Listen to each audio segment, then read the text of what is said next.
Nobody at Cheyenne Mountain was having a good morning. It had started badly at 0612 hours, when the long-range sensor array, the one Colonel Carter had spent 14 months calibrating to detect Goa'uld hyperspace windows at a range of 0.3 light-years, lit up with two signatures simultaneously, two Hatak. Apophis's configuration, his specific fleet marking in the hyperspace resonance pattern that the SGC had catalogued from 3 years of hard, expensive experience. Bearing, direct approach. Speed, standard invasion profile. Estimated arrival at Earth orbit, 47 minutes. Pass. General Hammond had been in the gate room in 4 minutes, still buttoning his jacket. Walter Harriman had the base at DEFCON 1-6. The Alpha Site evacuation protocol was running. SG-1 was in the briefing room at 8. Jack O'Neill, with the specific expression of a man who had known, somewhere in the professionally pessimistic core of him, that the Tuesday morning quiet wouldn't last. To Hatak, Carter said, pulling the sensor data onto the briefing room screen. Apophis.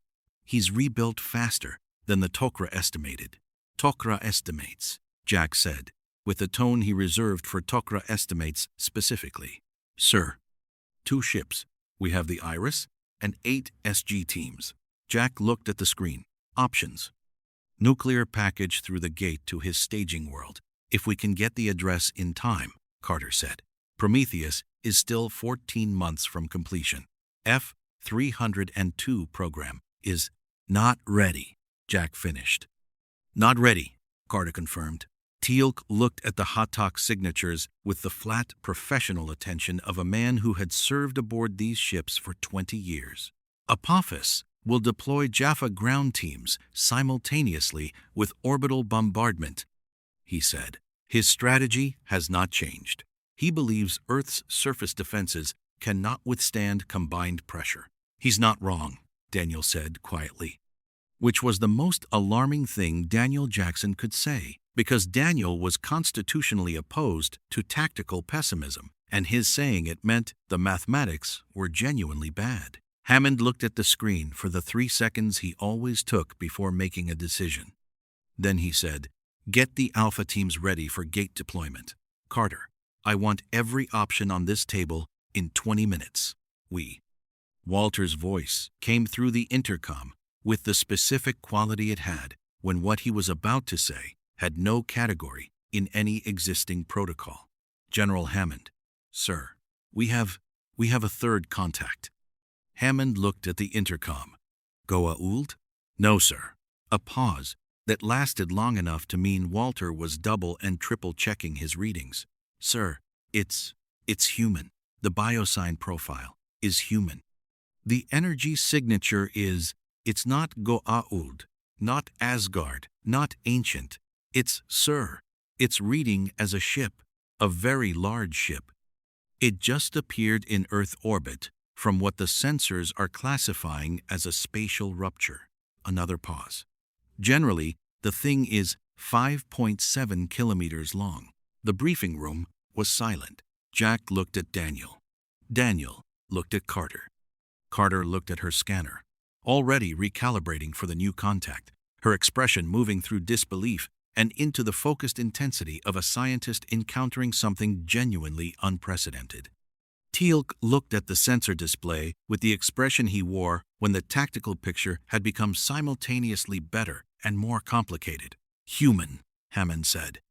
Human, sir. Approximately 17,000 biosigns. Human baseline. Unknown hull configuration. Unknown weapons. Profile. It is, sir.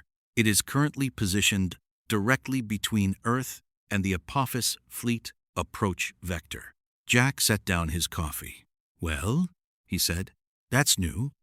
UNSC Infinity had been having a worse morning than anyone at Cheyenne Mountain. The slipspace rupture had lasted 0.4 seconds, barely enough time for the bridge crew to register the Shaw Fujikawa drive's catastrophic failure before the Infinity had been deposited. With the particular violence of uncontrolled faster-than-light translation, into a region of space that the navigation computers immediately identified as the Sol system and then immediately flagged as incompatible with known stellar cartography, because the Sol system they knew did not have a spatial topology that looked like this, did not have the specific background radiation profile they were reading, and absolutely did not have two massive alien warships on an attack vector toward Earth. Captain Thomas Lasky had been on the bridge in 90 seconds because 90 seconds was his personal record, and he'd beaten it by 4 in the adrenaline clarity of the alarm. "Talk to me," he said. Lieutenant Commander Sarah Palmer, present as Senior Spartan Officer for the rotation, armor at standby, said, "Slipspace drive is offline. Shaw Fujikawa gave us everything it had and then some. We're reading the Sol system, but the nav computer is flagging significant divergence from known parameters." She pulled up the sensor overlay. "Those two ships on approach to Earth are not UNSC, not Covenant, not Forerunner, unknown classification. Energy signatures are," she paused, "they're red as Naquata-based, which is not a mineral in any UNSC database.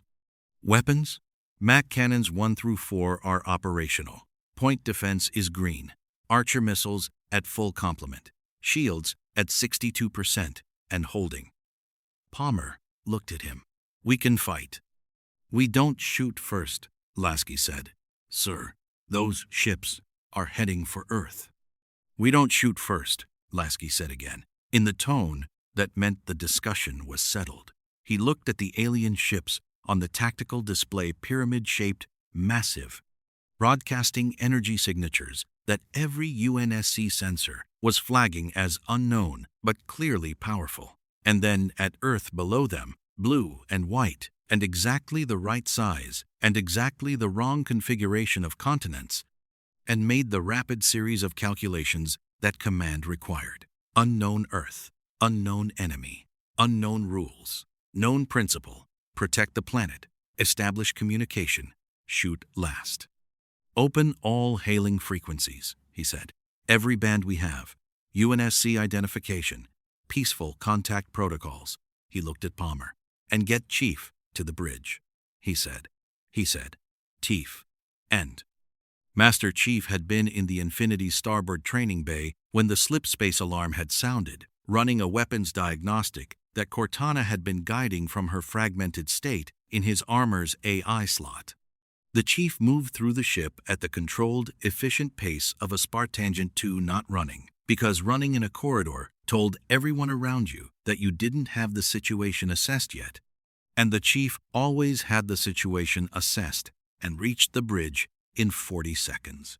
Cortana's voice in his helmet was the fragmented version he'd been living with since Installation 04, slightly clipped at the edges, processing with gaps that she filled with controlled precision, but her assessment was immediate and complete. Sol system, parameters diverge from UNSC records. Alien vessels on Earth, attack vectors, the energy profile is consistent with powered Naquata, a mineral with properties similar to Forerunner alloys, but distinct origin chemistry. John, whoever those ships belong to, they're not Covenant. Not Forerunner? Not Forerunner. Something else. Something with a long history of operating in this system. A pause while she processed. "I'm picking up radio frequency transmissions from the planet's surface. Multiple languages. The dominant signal is, it's a military base. Underground. Underground. Underground. Colorado, United States." Another pause. Longer. "John, they've been fighting these ships before. There's a war here, and they're losing it without us." Master Chief looked at the alien attack fleet on the bridge tactical display, then on Earth. "Options," he said, which was what he always said, because the Chief had learned in 30 years of impossible situations that the gap between no options and one option was always smaller than it looked. "We could retreat to the far side of the moon and assess," Cortana offered. "No. We could hail the surface facility and establish communication." "Already happening," Lasky said, from the command chair, having heard the exchange. He looked at the Chief with the specific expression of a captain who respected what was standing in front of him enough to not give it an order it would refuse. "Chief, I need you to consider something." "Sir, if those people on the surface have been fighting this war before we got here 3 years, from what Cortana's pulling from their radio traffic, they know things about those ships that we don't." Lasky pulled up the tactical display. "I can fire on the alien vessels now and hit them hard. Mac cannons will do damage. But I don't know their shield harmonics, their weapon range, their tactical doctrine, or whether there are more of them behind the first two." He looked at the chief. "I need someone on that surface who can gather that intelligence and get it back to this bridge in the next 40 minutes. The chief looked at Earth. "I'll need a Pelican," he said. The communication came through at 0649 hours on every frequency the SGC monitored in clear English, with a UNSC military identification code that Walter Harriman ran through every database the SGC had in 11 seconds and found nothing in. "This is Captain Thomas Lasky of the UNSC Infinity. We are a human military vessel that has arrived in your system through an uncontrolled transit event. We are aware of the 2 hostile vessels approaching Earth, and we are prepared to engage them. We are requesting immediate communication with whoever is commanding Earth's defense. We come in peace. Please respond." Hammond looked at the message transcript, then at the sensor reading showing a 5.7 kilometers warship holding position between Earth and Apophis's fleet. "Human," he said. "Human, sir," Walter confirmed. "English." "Yes, sir." "And they're between us and the Hatak." "Yes, sir." Hammond looked at Jack O'Neill with the expression of a man who had stopped being surprised by the universe, but had not stopped being required to respond to it. Jack O'Neill looked back with the expression of a man who had 3 competing instincts: shoot it, talk to it, and let Carter examine it, and was currently ranking them. "Open the channel," Hammond said. The conversation between General George Hammond and Captain Thomas Lasky lasted 11 minutes and covered more ground than most diplomatic negotiations managed in 11 days, because both men were military commanders with immediate threats incoming, and neither of them had time for anything except directness. The Hatak were 40 minutes from Earth orbit. The Infinity's slipspace drive was offline. The Mac cannons could engage, but Lasky needed tactical data on Goa'uld shields. Hammond needed to know whether the 5.7 kilometers ship above his planet was an asset or a second problem. By minute 4, both men had concluded, independently, that the other was the kind of commander you wanted to have beside you in a bad situation. By minute 7, Hammond had authorized emergency transport of a UNSC representative to Cheyenne Mountain. By minute 11, the Pelican dropship was already entering the atmosphere. "Carter," Jack said, watching the Pelican's descent track on the sensor display, "what are we looking at?" Carter was running the Infinity's energy profile through every analytical framework she had, her expression carrying the focused intensity of someone who had just been handed 3 years' worth of engineering problems in a single sensor reading. "The hull configuration is human manufacture, but the technology integration is, sir. They've incorporated alien technology into a human military platform. The energy readings suggest power generation capability that's orders of magnitude beyond anything we've built, and the weapon signature on those Mac cannons." She looked up. "If that firing profile is what I think it is, a single round from one of those cannons hits with more kinetic energy than a Mark 9 nuclear warhead." The briefing room was quiet for a moment. "Per round," Carter added. "How many rounds?" Jack said. "The configuration suggests." She rechecked. 4 cannons, rapid fire capable. Jack looked at the Hatak approach vector, then at the Pelican on the descent track, then at Hammond with the expression of a man whose morning had started badly and had just become, against considerable odds, more complicated and more interesting simultaneously. "Hammond," he said, "I think we should make our guests very comfortable." The Pelican touched down in the SGC's surface landing pad at 0703 hours 39 minutes before Apophis's fleet reached Earth orbit. The landing ramp descended. 6 UNSC Marines, in standard combat kit, came down first, weapons at low ready, eyes moving with professional efficiency across the Cheyenne Mountain surface facility. Then Master Chief came down. The SF team at the landing pad perimeter, 8 soldiers, combat veterans of 3 years of gate warfare, people who had faced Jaffa and Goa'uld shock troops and survived, went very quiet in the specific way that people go quiet when something steps into their field of vision that redefines their reference point for what a soldier looks like. 2 meters tall, half a ton of powered Mjolnir armor, visor gold and opaque, moving with the absolute unhurried economy of something that had been built for this and nothing else. Jack O'Neill stood at the facility entrance with his hands in his jacket pockets and looked at Master Chief for a long moment. "Nice armor," Jack said. The gold visor regarded him. "Colonel Jack O'Neill," Jack said. "SG-1. We fight the aliens." A pause. Then, from inside the helmet, a voice that carried the specific quality of someone who had been in enough situations to know that establishing working relationships quickly was a survival skill. "Master Chief Petty Officer John, 117, UNSC, so do we." Jack looked at him for another moment. Then he nodded. Once, the nod of a Special Forces officer completing a rapid assessment and reaching a satisfactory conclusion. "Good," Jack said. "We've got about 38 minutes before this gets interesting. Walk with me." Somewhere above them, the UNSC Infinity held its position between Earth and the approaching fleet, its Mac cannons warming to firing temperature for the first time in a universe that had never heard the sound they made.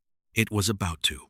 If you want to see more characters enter different universes, hit that subscribe button and drop the name of a character and the universe you'd want to see them in down in the comments below. Indeed, Cheyenne Mountain had a specific rhythm on bad days.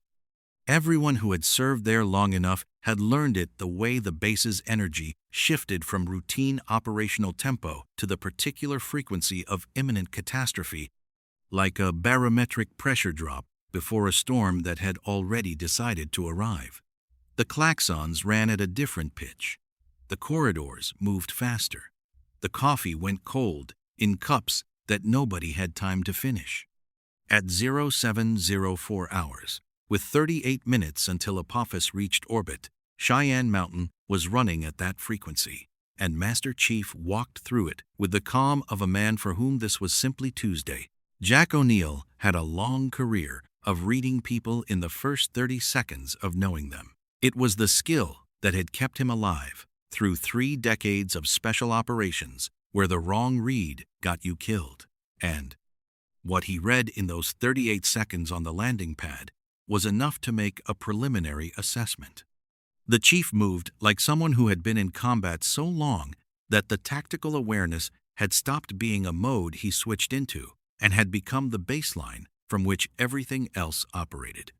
He was reading the facility, the personnel, the sight lines, the structural layout simultaneously with maintaining a conversation, and he was doing it so naturally that most people wouldn't notice he was doing it at all.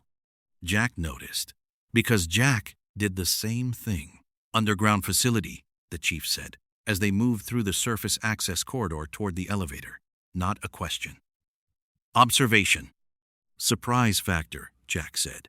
"Alien ships have a hard time targeting what they can't find. They know it's here. The ones we've dealt with know something's here. The coordinates are complicated." Jack glanced up at the chief's visor. "Your ship's AI. Cortana. She's pulling our radio traffic?" A pause. "She has access to my armor's communication suite. Yes." "Good. Have her pull everything we have on Goa'uld shield harmonics. We've been collecting data for 3 years. Carter, our engineer, has a full spectral analysis on Hatok shield frequencies that's going to save your Mac cannons a lot of wasted rounds." The visor regarded him. "You anticipated we'd need it." "I anticipated that whatever just appeared in orbit between us and 2 Hatok and hailed us in English was probably on our side," Jack said. "The rest is tactics. The elevator opened. They stepped in. The chief had to angle slightly to fit, which Jack noted with the private assessment of someone who had operated in tight spaces his entire career and was already calculating clearances. "How bad is it?" the chief said. "Direct. No preamble." Jack looked at the elevator floor display counting down levels. 2 Hatak. Each one carries roughly 2,000 Jaffa. That's their ground troops. Think heavy infantry with energy weapons and religious conviction. They'll do orbital bombardment to soften us up, then ring transport ground teams directly into the facility or nearby. He paused. "Our primary defense is the Iris, a titanium barrier on the gate that prevents ring transport directly into the gate room. They have to land outside and come in conventional, which is the only reason we're still standing after 3 years." He looked at the chief's visor. "Your ship changes the math." "How?" "We've never had anything that could engage a Hatak in orbit before." The elevator opened onto the gate level. The chief stepped out and went still for exactly 1.2 seconds, the pause of something encountering a genuine surprise and processing it as the Stargate filled his field of vision. The ring of alien metal, 9 chevrons, the inner track of symbols, the DHD beside it pulsing with standby energy. "Ancient construction," Cortana said in his helmet, her fragmented voice carrying the specific quality of intense focus. "The mineral composition is unlike anything in UNSC databases, but the engineering principles have analogs to Forerunner gateway architecture. John, this thing connects to other star systems. It's a network. They've been using it for 3 years to fight a war across the galaxy." "We know," the chief said quietly, and Jack O'Neill, who had sharp ears and had been watching the visor, understood that the chief was talking to someone inside his helmet and filed that for Carter. The briefing room at 0712 hours had the energy of a space trying to hold more information than it was designed for. Hammond at the head of the table, SG-1 on the left, Jack, Carter, Daniel, Teal'c, all of them running the dual assessment of the immediate Apophis threat and the extraordinary individual who had just walked into their mountain. Master Chief sat across from them, his armor too large for the standard briefing chair in a way that nobody mentioned. Mjolnir's powered systems creating a low electromagnetic hum that Carter's instruments were detecting and logging with the background hunger of a scientist who cannot help herself. 29 minutes to Apophis. Hammond ran it clean. 3 years of SGC operations compressed to the essential tactical picture: the Goa'uld, the System Lords, the Jaffa armies, Earth's current defense capabilities, the Iris, the Gate Network. The chief listened without interrupting, which Daniel noted and appreciated, because the people who didn't interrupt during briefings were usually the ones who had learned that absorbing complete information before responding produced better outcomes than reacting to fragments. When Hammond finished, the chief said, "The Hatak shield harmonics. Do you have spectral data?" Carter already had it on the screen. 3 years of engagement data. "Every time we've fired a nuclear warhead through the gate at a Hatak, I've captured the shield interaction frequency." She pulled up the graphs. The shields operate on a rotating harmonic cycle. The frequency rotates every 4.3 seconds. A weapon that hits between rotations gets through at full power. A weapon that hits during peak shield resonance loses approximately 73% of its energy. She looked at the chief. "Your MAC cannons." "Kinetic impactors," Cortana said through the chief's external speaker, which surprised everyone except Teal'c, who had met the Asgard and had stopped being surprised by artificial intelligences. "No energy component to the round itself. The shield interaction will be purely mechanical rather than energetic. The harmonic cycle may be less relevant." Carter stared at the chief's armor for a moment. Then, "Are you running an AI?" "Cortana," the chief said. "She's damaged, but functional." "Functional is generous," Cortana said, with the specific dry effect of an AI who had strong opinions about her own condition, but accurate. Carter looked at the chief's armor with the expression she wore when she had just identified 3 months of research in a single observation. The AI integration in your armor, it's interfacing with your neural systems directly? Carter, Jack said. Sir. 27 minutes. Carter looked at the clock. I looked at the armor, made a visible decision to file it. The Mac Cannon kinetic impactor against Hatak shields, she said, returning to the screen. If the round mass and velocity are what I think they are from the Infinity's energy profile, the impact force will exceed the shield's mechanical absorption threshold regardless of harmonic cycle. She looked at the chief. In plain language, your cannons hit hard enough that the shield doesn't have time to rotate away from it. Can you tell Captain Lasky the optimal firing angle? The chief said. Already calculating, Carter said, and she was. Her fingers moving on the console with the focused efficiency of someone who had been waiting 3 years for a weapon system that could actually threaten a Hatak in orbit. Teal had been looking at Master Chief since he'd entered the room with the focused, measuring attention he brought to all tactical assessments. He had said nothing. Now he spoke. You are a soldier who has been augmented, Teal'c said. The armor enhances capabilities already above human baseline. Teal'c said. The chief looked at him. Yes, you have fought many wars. Yes.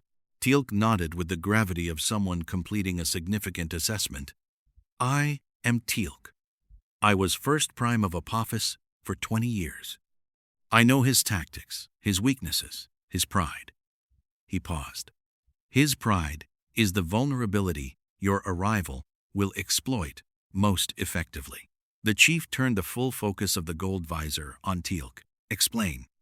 Apophis does not retreat, Teal'c said. He cannot. His authority among the Goa'uld is maintained through the appearance of invincibility. A system lord who retreats loses Jaffa, loses face, loses power.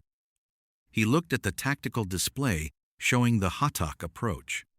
If your ship damages his flagship visibly, in a way that his Jaffa crews witness, he will not withdraw to reassess. He will commit everything to destroying you.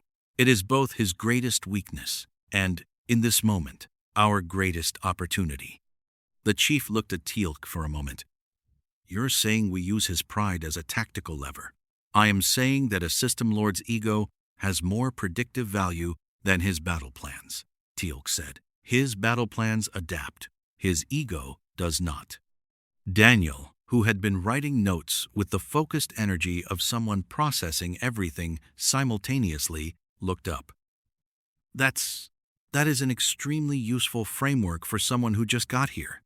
He's been fighting Apophis for 3 years, the chief said, and it was not condescension, but recognition, the acknowledgement of a soldier for someone else's operational experience. His intelligence on the enemy is more current than anything I have. Jack O'Neill, who had been listening to this exchange with the expression of a commanding officer, watching something useful emerge without his having to engineer it, said, Okay, here's what we're going to do. He stood, moved to the tactical display, pulled up the solar system schematic with the 2 Hatak approach vectors and the Infinity's position. The Infinity engages the lead Hatak the moment it reaches optimal Mac cannon range. Carter's going to give Lasky the firing solution in the next 10 minutes. We want that first hit to be visible, loud, and unmistakable. We want every Jaffa on both ships to see their flagship take a hit it shouldn't be able to take. He looked at Teal'c. That triggers Apophis's commitment response. He will bring both ships to bear on the Infinity, Teal'c confirmed.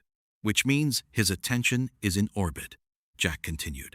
Which means his ground deployment, the ring transport teams he was planning to send to the surface, gets delayed, complicated, maybe cancelled. He looked at Hammond. That buys us time to get our own teams positioned and gives the Infinity a window to do real damage before Apophis reconfigures. The Infinity is 1 ship against 2 Hatak, the chief said. It was not an objection. It was a statement of arithmetic. Offered the way, a Spartangen II offered all information cleanly, without editorial. "The Infinity is one ship that Apophis has no data on," Carter said from her console.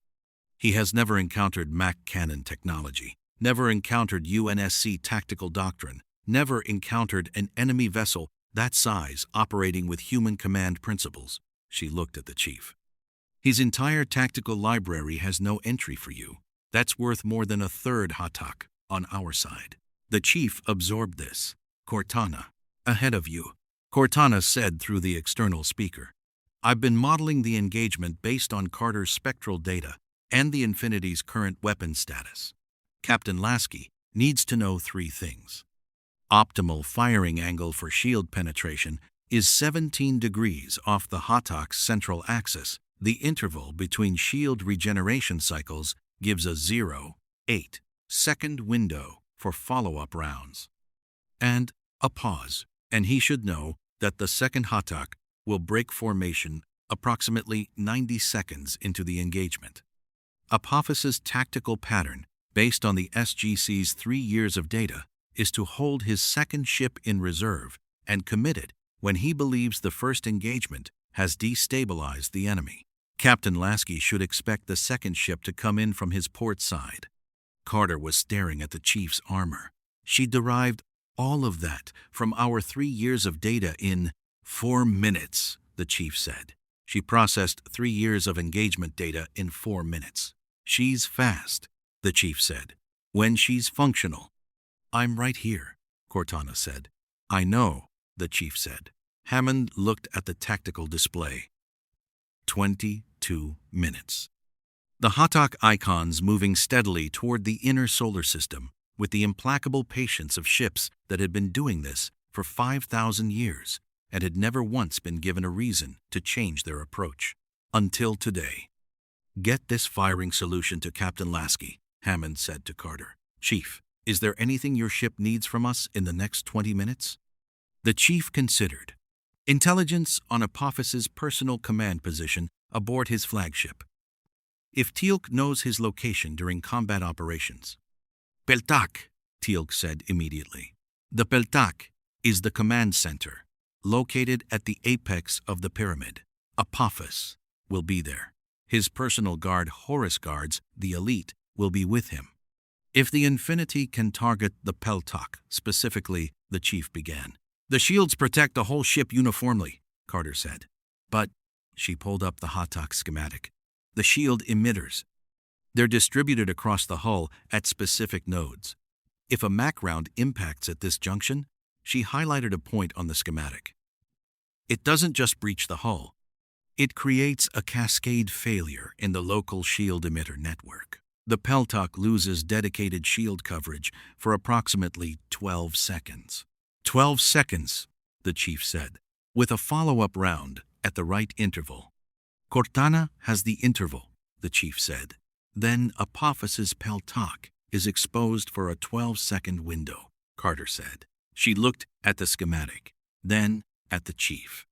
The expression on her face was the one she wore when a tactical problem that had been unsolvable for 3 years had just become theoretically solvable, and the specific combination of professional excitement and moral weight that came with that. "Can Lasky make that shot?" Jack asked. "Lasky can make any shot," the chief said. It was said without boasting. It was said the way a Spartangan II said all things, as assessed fact, neither more nor less than what the evidence supported. Jack looked at the chief for a moment, then at Hammond. Hammond gave the small nod that meant proceed. "Carter," Jack said, "get on the horn with the Infinity. Full tactical package, spectral data, Hatak, schematic, Cortana's firing solution, the Peltak vulnerability, everything." He looked at the clock. "We have 20 minutes to set up the most important engagement this planet has ever been part of, and I would very much like to still be here at the end of it." "Sir," Carter said, already moving. Teal'c looked at Master Chief with the expression he wore when something had confirmed what he had suspected from the first moment. "You have done this before," he said. "Arrived in an unknown situation with incomplete intelligence and found the path through. The chief looked at him. The gold visor gave nothing away. "Every mission," he said. "Then you understand," Teal'c said, "that what makes the path possible is not the intelligence you arrive with. It is the quality of the people you find when you get there." The chief was quiet for a moment. Then, "Yes, yes." "Then you are in the right place," Teal'c said. "The people here are of sufficient quality." It was, from Teal'c, the highest commendation available. Jack O'Neill, who had known Teal'c for 3 years and understood the precise weight of that statement, looked at his teammate with the brief, warm expression he reserved for moments when the people around him reminded him why the work was worth doing.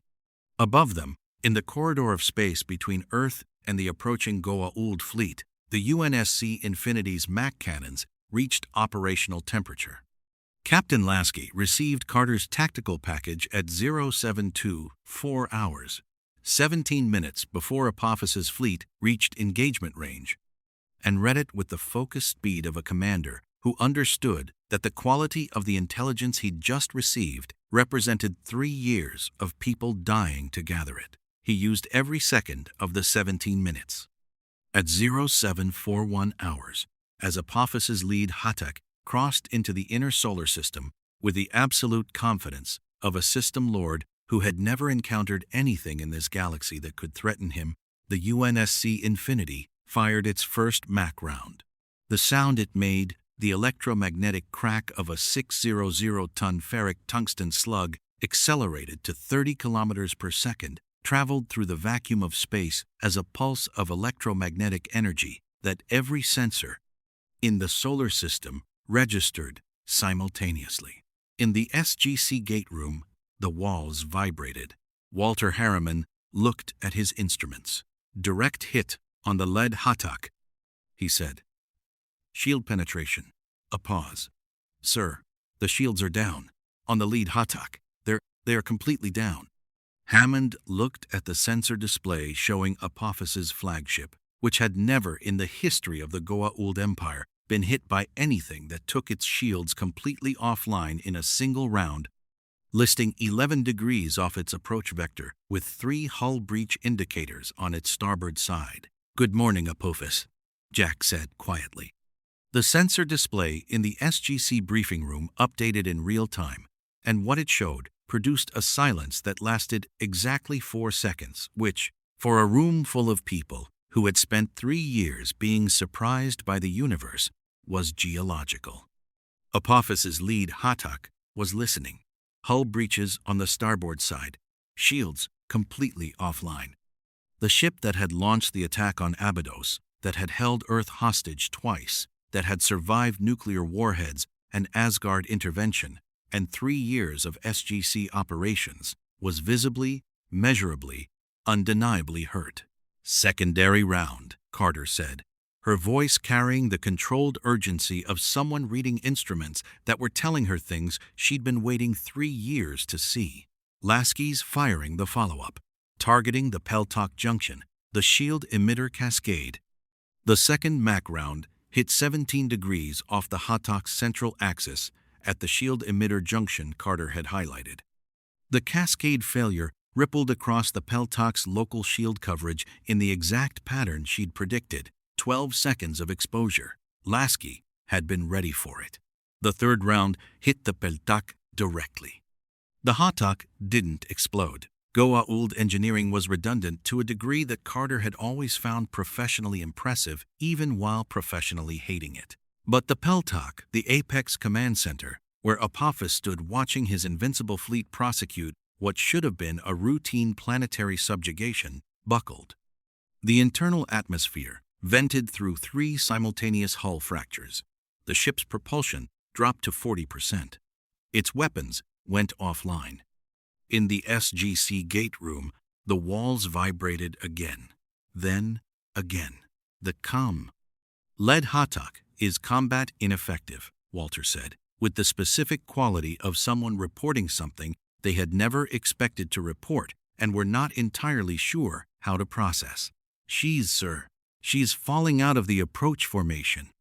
The second Hatak broke formation immediately, not retreating, because Teal'c had been exactly right about Apophis and retreat, but accelerating, coming hard around the disabled flagship's port side to engage the Infinity directly. 93 seconds after the first Mach round. Teal'c had said 90 seconds. The 7-second variance was within the margin of a Jaffa commander making the decision faster than his training strictly called for, which meant the second ship's commander was motivated, which meant word of the flagship's condition had already reached him, and the anger was driving the clock. Second Hatak is moving to engage Infinity, Carter said. Port approach, as Cortana predicted. Lasky knows, the chief said. He had been standing at the back of the briefing room since Carter had begun relaying the engagement data.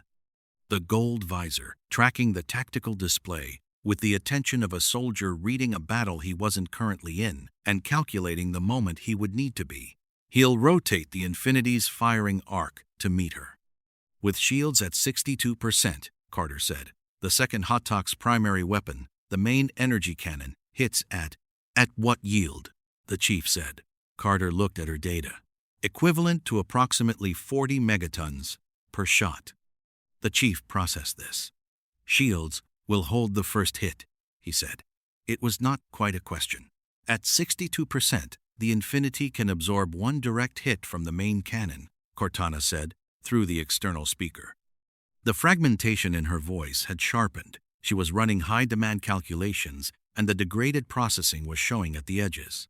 2 hits will drop shields to approximately 20%. 3 hits, and we have a structural integrity problem on decks 12 through 19. Lasky can't take 3 hits, the chief said. No, Cortana said. Then he needs to end the second Hatak before it fires 3 times, the chief said. He looked at Carter. The second ship. Same shield architecture as the first? Standard Hatak configuration, Carter confirmed. Identical emitter layout. Then Lasky has the firing solution already, the chief said. Same shot sequence. The second ship doesn't know what happened to the first one, yet its commander broke formation fast, which means he's running on anger, not information. He hasn't had time to reconfigure shields for a kinetic threat. Teal'c had been listening to this exchange, with the focused, measuring attention he gave to all tactical developments. The Jaffa commander of the second vessel will have seen his flagship disabled. He will believe the Infinity is the most dangerous thing in this engagement, and he will fire at maximum rate to destroy it. He paused. He will not be thinking about shield reconfiguration. He will be thinking about vengeance. Vengeance makes you predictable, the chief said. It makes everyone predictable, Teal'c said. Jack looked at the tactical display. How long does Lasky have before the second Hatak is in primary weapon range? 4 minutes, 30 seconds at current approach velocity, Carter said. And the Mach cannon reload cycle? Cortana? The chief said. 48 seconds per cannon, Cortana said. 4 cannons. Lasky can maintain a firing rate of 1 round every 12 seconds if he sequences them. That's a processing pause. 22 rounds in 4 minutes, 30 seconds.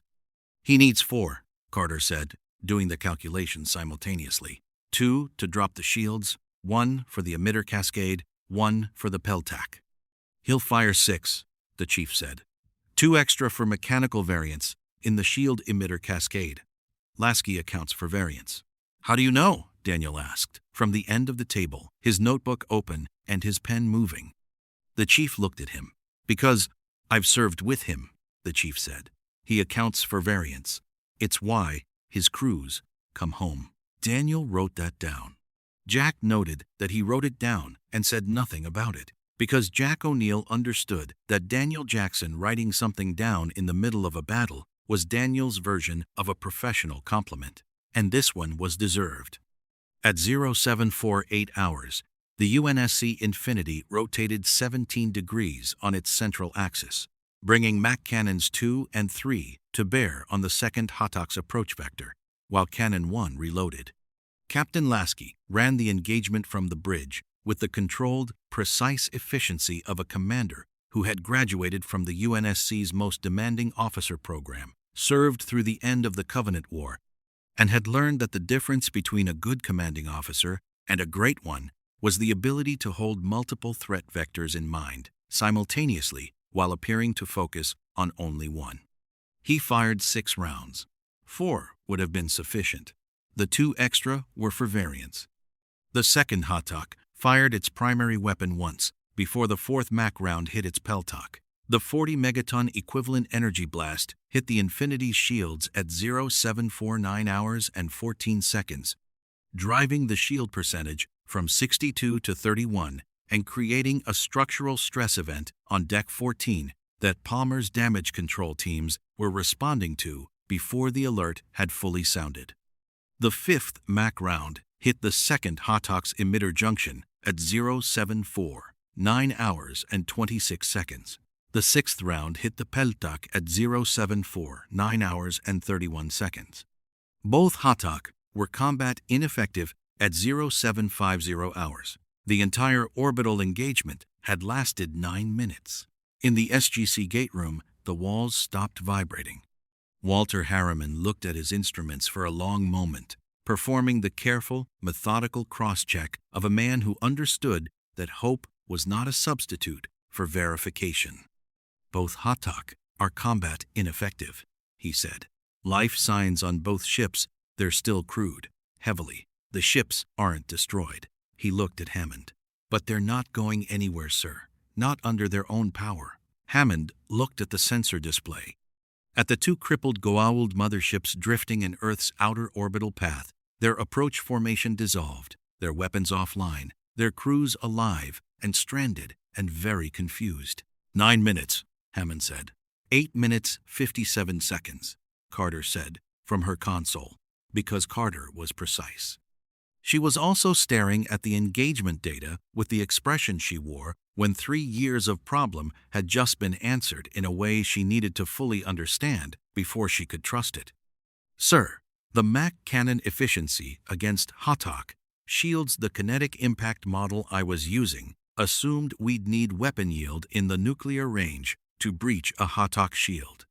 What the Infinity just demonstrated is that sufficient mass at sufficient velocity bypasses the harmonic cycle entirely. The shields are tuned to absorb energy. They're not tuned to absorb kinetic force at that scale." She looked at Hammond. "This changes everything about our orbital defense planning." "Carter," Jack said. "Sir, if we could adapt the Mach technology." "Carter, Apophis."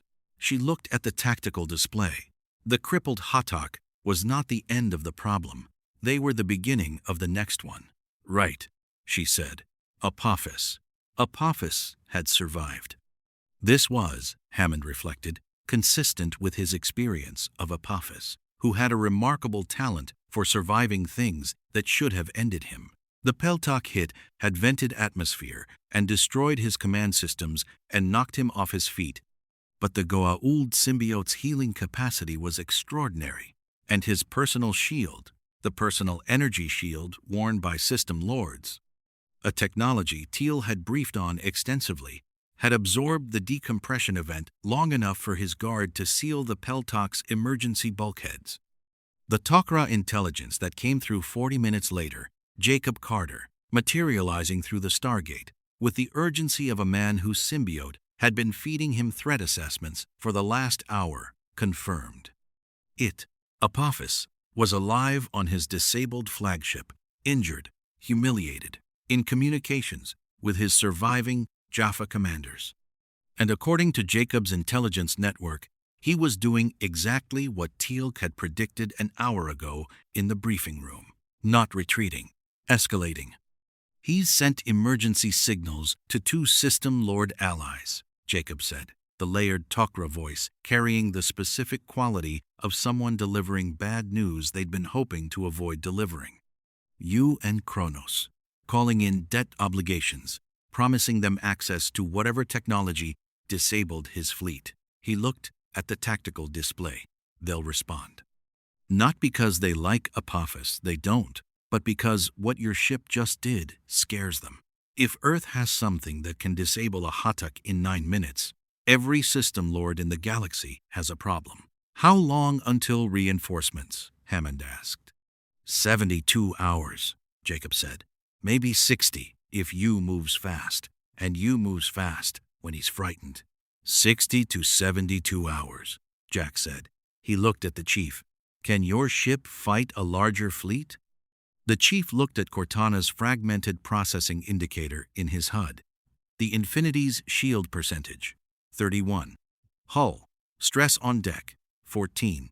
Significant. Slipspace, drive, offline. Primary MAC cannons, operational, but crews running at post-engagement maintenance cycle. Not the way she just fought, the chief said. It was said without apology or evasion. Honest tactical assessment. She needs 24 to 48 hours for critical repairs, shields especially. 24 to 48 hours of repair time, Jack said, against a 60 to 72 hour reinforcement window. That's 12 hours of buffer, Daniel said. At minimum, Carter said. 12 hours between when the Infinity is fully combat ready again and when Apophis's reinforcements arrive. Assuming you moves at average speed, Jacob said, not fast speed. So we're fine, Jack said. The room looked at him. We're probably fine, with some conditions. The conditions being, Hammond said. The conditions being that Apophis doesn't do something unexpected in the next 24 hours, Jack said. Which, given that Apophis has never encountered a threat he couldn't model, and he's currently sitting in his broken flagship trying to process what just hit him, is a condition I'd normally be comfortable with. He paused. Normally. What concerns you? The chief said. Jack looked at the tactical display, at the two crippled Hatak, at the position of the Infinity in orbit, at the Stargate in the gate room below. Apophis has 2,000 Jaffa on each of those ships, he said. Combat troops, trained for planetary assault. The ships are disabled, but the Jaffa are healthy and armed and taking orders from a system lord who has just had the most humiliating experience of his 5,000-year life. He looked at Teal'c. What does he do with them? Teal'c had been waiting for this question. He brings them to the surface, he said. He cannot retreat. He cannot call for reinforcements fast enough. He cannot repair his ships before Infinity recovers enough to finish them. He paused. And 10. The only offensive option remaining to him is his ground forces, 4,000 Jaffa.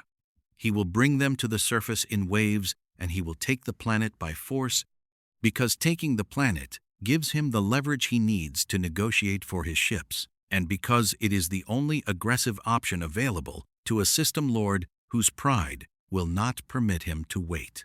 4,000 Jaffa, Daniel said. Against our 8 SG teams, Carter said. And us, the chief said. The room looked at him. The Infinity's crew isn't rated for this kind of planetary defense operation, the chief said. But we have Spartan assets, Palmer's team. And I'm still here. He looked at Hammond. You have 3 years of experience with Jaffa ground tactics. We have the technology and the training between your people and mine. How many Spartans does the Infinity have aboard? Jack asked. 8, the chief said, including Palmer. 9 Spartans plus 8 SG teams against 4,000 Jaffa, Jack said. And Cheyenne Mountain's defensive architecture, Carter said. The choke points alone. The choke points work against dozens, Jack said, not thousands. The silence that followed had the quality of a problem that hadn't been solved yet, but was in the process of being solved. If the right people were in the room and the right ideas were given room to develop. Hammond looked at the assembled group, his people, who had been doing this for 3 years, and the chief who had been doing something like it for 30, and made the decision that his experience told him was correct. We have 12 hours minimum before Apophis moves his ground forces, Hammond said. Possibly longer. He'll need to organize 4,000 Jaffa for surface deployment, and his command structure just took a direct hit. He looked at the chief. I want your Spartans on the ground, working with my SG teams, integrated, not parallel. The chief looked at Hammond for a moment. Lasky will authorize it, he said. Good. Hammond looked at Jack. Colonel O'Neill, defensive plan. You have 2 hours. I'd like 3, Jack said. You have 2. Jack looked at the chief. The chief looked at Jack. The specific mutual assessment of 2 soldiers who had just been told they were responsible for the same problem and needed to determine, in the next 30 seconds, whether they were going to work as a team or as parallel operators. The chief extended his hand, not in the formal military style, not a salute, which would have implied a command relationship neither of them had established, but the simple, horizontal extension of a soldier to another soldier. An offer. Jack looked at the hand, at the Mjolnir armor, at the gold visor. Then he shook it. 2 hours, Jack said. Let's go. Somewhere above them, Captain Lasky was already deploying damage control teams to Deck 14, reviewing the structural integrity reports, and beginning the repair cycle that needed to be completed before the next engagement arrived. Somewhere in the disabled Hatak drifting in Earth orbit, 4,000 Jaffa were receiving orders from a system lord who had not survived 5,000 years by accepting defeat, who understood that the only move left to him was the one that put his boots on the surface of the planet that had just hurt him. And in Cheyenne Mountain, a 2-hour planning session was beginning that would determine whether that move succeeded or failed between 2 soldiers from 2 different centuries who had each, in their own universe, been the last line between humanity and the things that wanted to take everything from it. Neither of them had ever let that happen. Neither of them intended to start today. Cortana had been quiet for 11 minutes. This was unusual enough that the chief had noted it in the way he noted all tactical anomalies, not with alarm, but with the specific attentiveness of someone who understood that unusual things in unusual situations deserved more than background processing.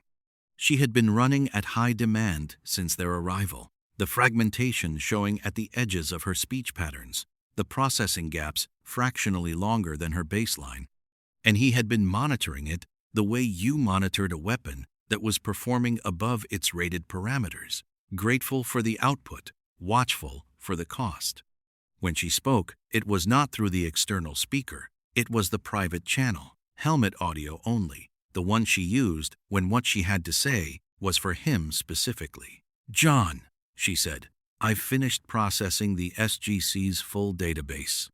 He was walking the lower levels of Cheyenne Mountain with Jack O'Neill, mapping defensive positions for the Spartan integration plan. He kept his stride even. How long was it? 3 years of mission reports, alien technology analyses, gate addresses, biological assessments, cultural contact records, weapons data, a pause with the specific texture of an AI choosing words carefully. It's extraordinary.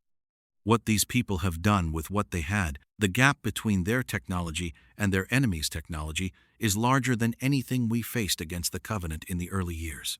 They've been surviving on tactics, courage, and the gate network itself. And they're still here, the chief said. And they're still here, Cortana confirmed, which tells you everything you need to know about them. Another pause. John, the Goa'uld. The symbiote relationship with human hosts. The suppression of consciousness, the use of human populations as slave armies, the false divine authority, flood dynamic, the chief said. Similar in structure, Cortana said. Different in mechanism. The flood consumed. The Goa'uld, control. 1. The outcome for the host is different, but the underlying logic, a parasitic intelligence exploiting biological infrastructure for its own continuity and expansion, is recognizable. She paused. It also means the Halo solution doesn't apply here. You can't sterilize the galaxy to stop the Goa'uld. They're intertwined with human populations across thousands of worlds. The SGC knows that, the chief said. They've been working with Jaffa rebels, Tok'ra, trying to separate the parasite from the host population without destroying the host. A more sophisticated solution than we developed for the flood, Cortana said. And there was something in her fragmented voice that was not quite admirable, but occupied the same space. It requires patience, long-term strategic thinking, accepting small gains over large ones. Unquote. Daniel Jackson's approach, the chief said. All of their approaches, in different proportions, Cortana said. O'Neill provides the tactical aggression. Carter provides the technical leverage. Jackson provides the cultural pathway. Teal'c provides the inside knowledge. A pause. They've built something remarkable, John. A team that covers every dimension of an impossible problem. The chief walked in silence for a moment. Around him, Cheyenne Mountain's lower corridors carried the organized urgency of a base preparing for ground assault SF teams moving equipment, Carter's technical staff pulling power conduits to reinforce choke point positions, the sound of weapons being checked and rechecked in the specific rhythm of people who knew what was coming and were doing the only things available to them. "What are you telling me, Cortana?" he said. "I'm telling you that these people deserve to win this," she said. "Not just today, the whole thing, the long war." Another pause. Longer. "And I'm telling you that the database has something in it that I think changes our tactical picture for the next 24 hours in a way that O'Neill hasn't considered yet." "Tell me," the chief said. "The Tok'ra," Cortana said. "Jacob Carter. His intelligence network. In the SGC's records, there are 6 instances where the Tok'ra have successfully manipulated Goa'uld command decisions through deliberate intelligence leaks, feeding a system lord the information they wanted him to act on, then exploiting the action." She paused. "Apophis is currently sitting in a damaged peltak trying to process what hit him. He has incomplete information about the Infinity's current state. He doesn't know our shields are at 31%. He doesn't know the slipspace drive is offline. He doesn't know we have 8 Spartans, not 80. He's estimating," the chief said. "He's estimating from fear," Cortana said. "Which means he's overestimating. He thinks we're stronger than we are. That's why he hasn't deployed the ground forces yet. He's waiting to see if Infinity makes another move before committing his Jaffa." She paused. "If he continues to overestimate us, he'll wait longer than his reinforcements need. He'll still be waiting when you and Kronos arrive, and then we have a 3-fleet problem instead of a 1-system lord problem. So we need him to deploy the ground forces now," the chief said, "before the reinforcements. On our terms," Cortana said. "In the window, when we've had time to prepare the defensive positions. Not when he decides, when we make him decide." She paused. "Jacob Carter can feed him the information. Make Apophis believe the Infinity is more damaged than it is. Make him believe now is his window before we recover. Make him commit his Jaffa to the surface." End quote. "Into the defensive architecture we're building right now," the chief said. 4,000 Jaffa against 9 Spartans and 8 SG teams in a mountain full of choke points," Cortana said, "is a very different problem from 4,000 Jaffa plus 2 system lord fleets against a ship with 31% shields and no slipspace escape option." The chief stopped walking. He was at the junction of Sublevel 3's primary corridor and the maintenance branch that Jack had marked as Choke Point 7, a T intersection with a low ceiling and 90-degree turns that made staff weapon fire. From the approach direction, almost entirely ineffective, he looked at the intersection with the tactical assessment that had become as natural as breathing. "Good choke point," he said to Jack, who had stopped 2 steps ahead and was watching him. "One of my favorites," Jack said. "You get that look when you're running something in your head." "Cortana has a proposal," the chief said. He relayed it in the precise, efficient summary style of a Spartan briefing. No editorializing, all relevant information. Decision required at the end. Jack listened without interrupting. When the chief finished, Jack looked at Choke Point 7 for a long moment with the expression of a special forces officer evaluating a plan he hadn't originated, which was a specific evaluative process that had nothing to do with ego and everything to do with identifying the variables the originator might have missed. "Jacob," Jack said, "your Tok'ra contact. Yes. He's already here. Gate room. Jack looked at the chief. If we feed Apophis bad intel, we're committing to a ground defense with resources we've already established are thin. Once he commits his Jaffa to the surface, we can't unring that bell. We need to hold on to what we have. Yes, the chief said. 9 Spartans, 8 SG teams, and a mountain, Jack said. Yes, the chief said. Against 4,000 Jaffa. Yes, the chief said. Jack looked at the chief for a long moment. The gold visor gave him nothing, which he was finding he didn't mind, because the voice and the posture and the way the chief occupied space gave him enough. This was a soldier who had done more with less. This was a soldier who was not offering the plan because it was comfortable. He was offering it because the mathematics of the alternative, waiting for Apophis to move on his own timeline, possibly coordinated with 2 additional System Lord fleets, were worse. The choke points, Jack said slowly. If we have 9 Spartans, and I put 1 at each primary choke point with an SG team in support, he was doing it now. The tactical mapping that happened in his head, faster than most people did it on paper. The Jaffa can't bring numerical advantage to bear in corridors that narrow. They have to come through 1 or 2 at a time. Staff weapons lose their area effect advantage in tight geometry. He looked at the chief. Your Spartans, Palmer's team, how are they in close quarters? Better than anything Apophis has, the chief said. It was said with the same flat certainty he applied to all factual statements. Jack looked at the intersection, at the ceiling, at the 90-degree turns that turned an energy weapon's blast radius into a liability rather than an asset. Tell Cortana to work up the intel package with Jacob, Jack said. I want Apophis to move his ground forces within 6 hours. That gives us time to finish the defensive positioning and get Palmer's people integrated with my teams. He looked at the chief. And I want you at the gate room. The gate room, the chief said. You're the one asset Apophis absolutely cannot model, Jack said. He's never seen Mjolnir. He's never seen a Spartangent 2.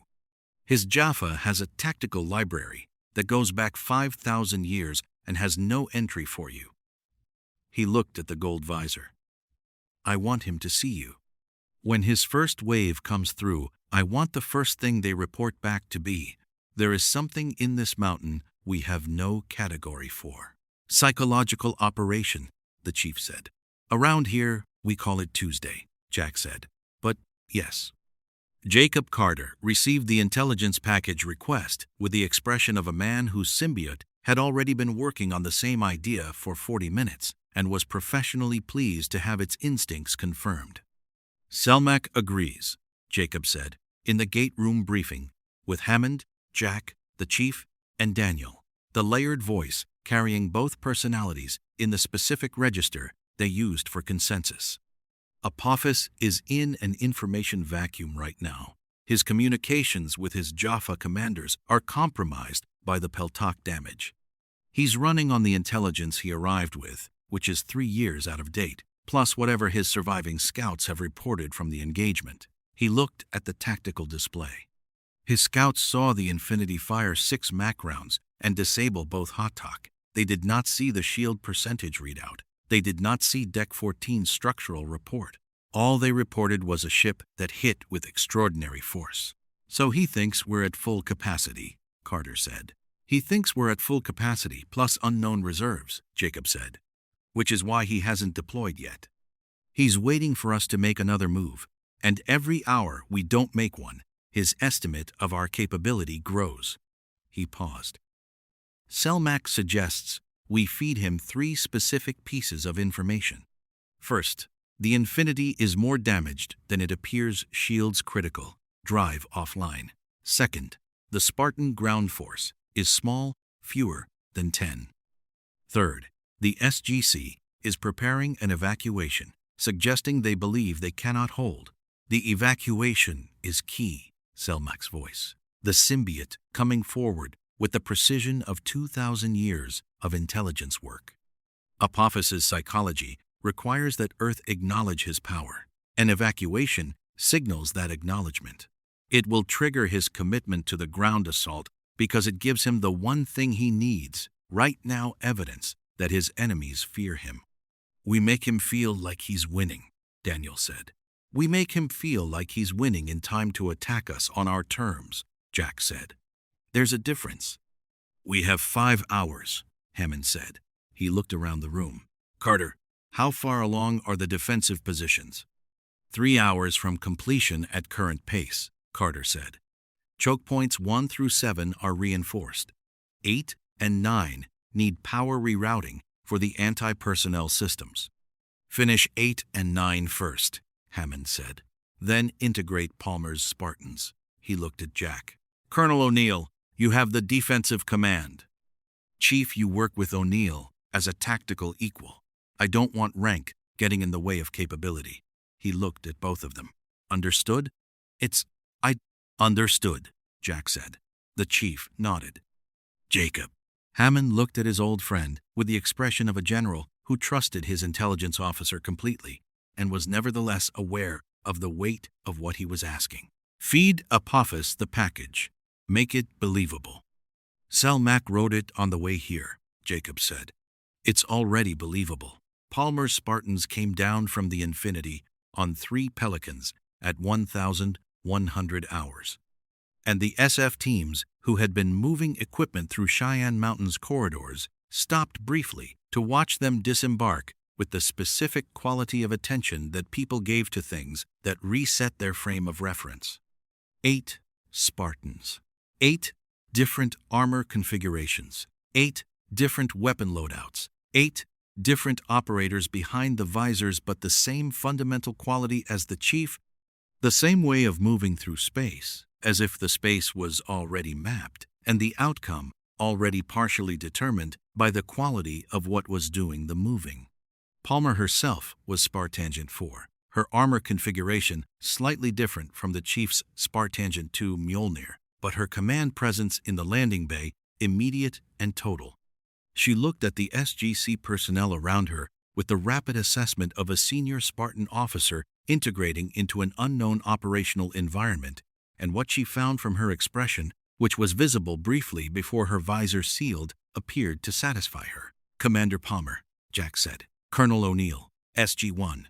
"Commander," Palmer said, the brisk acknowledgement of a soldier who preferred operational conversation to social ceremony. "The chief briefed us on the way down. Choke point integration, Jaffa tactical doctrine, staff weapon geometry." She looked at the corridor schematic on the briefing room screen.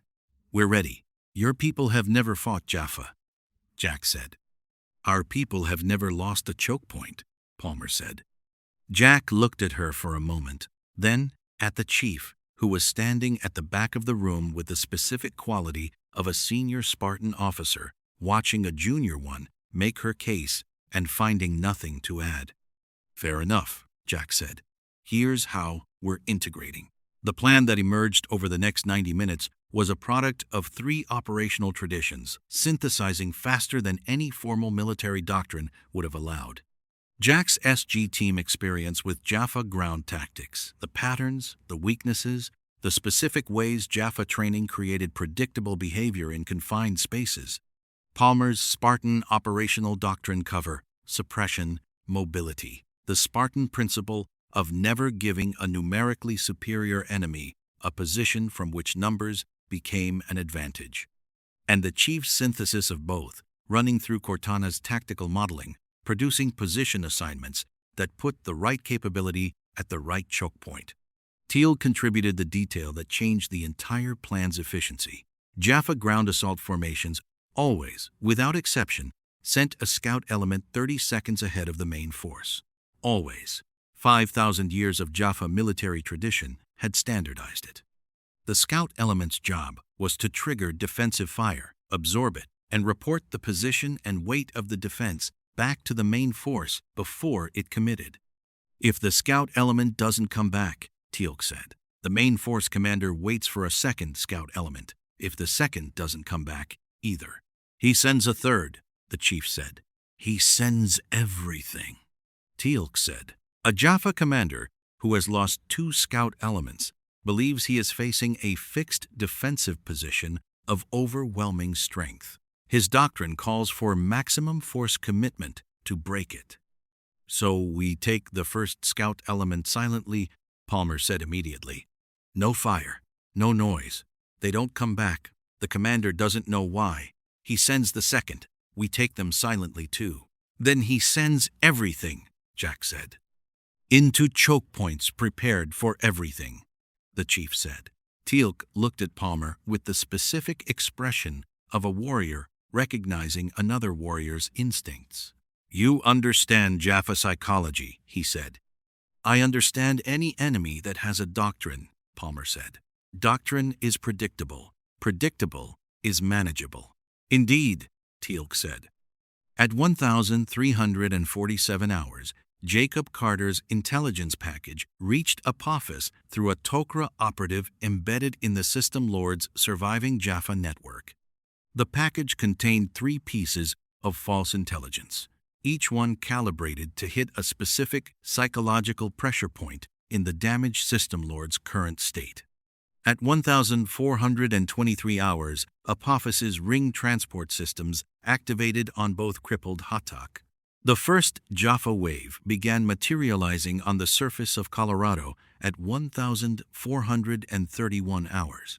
400 warriors in the first wave, staff weapons charged, carrying the faith of soldiers who believed they served a god and the momentum of soldiers who had been sitting in a crippled ship for 3 hours, waiting for the order to do the only thing they knew how to do, moving toward a mountain that had been waiting for them. In the gate room, Master Chief checked the MA-5B's charge, ran the final Mjolnir diagnostic that Cortana confirmed green across all systems, and looked at the Stargate behind him, the ring of ancient alien metal that connected 10,000 worlds, that had been the center of this war for 3 years, that was now at his back as a fixed point, in the specific way that things you are defending become fixed points. "Cortana," he said.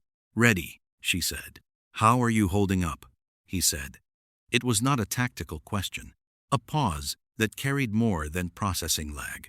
"Ask me after," she said. "After," he confirmed. The motion sensors in the mountain's upper approach corridors registered contact at 1,433 hours. The first Jaffa Scout element, 5 warriors, moving with the precise, trained efficiency of soldiers who had done this 10,000 times on 100 worlds, entered the outer perimeter of Cheyenne Mountain. They did not come back. The second Scout element followed 90 seconds later. They did not come back either.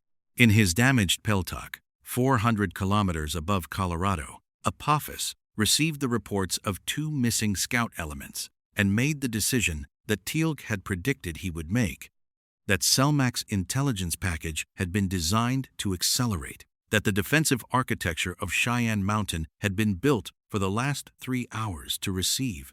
He sent everything.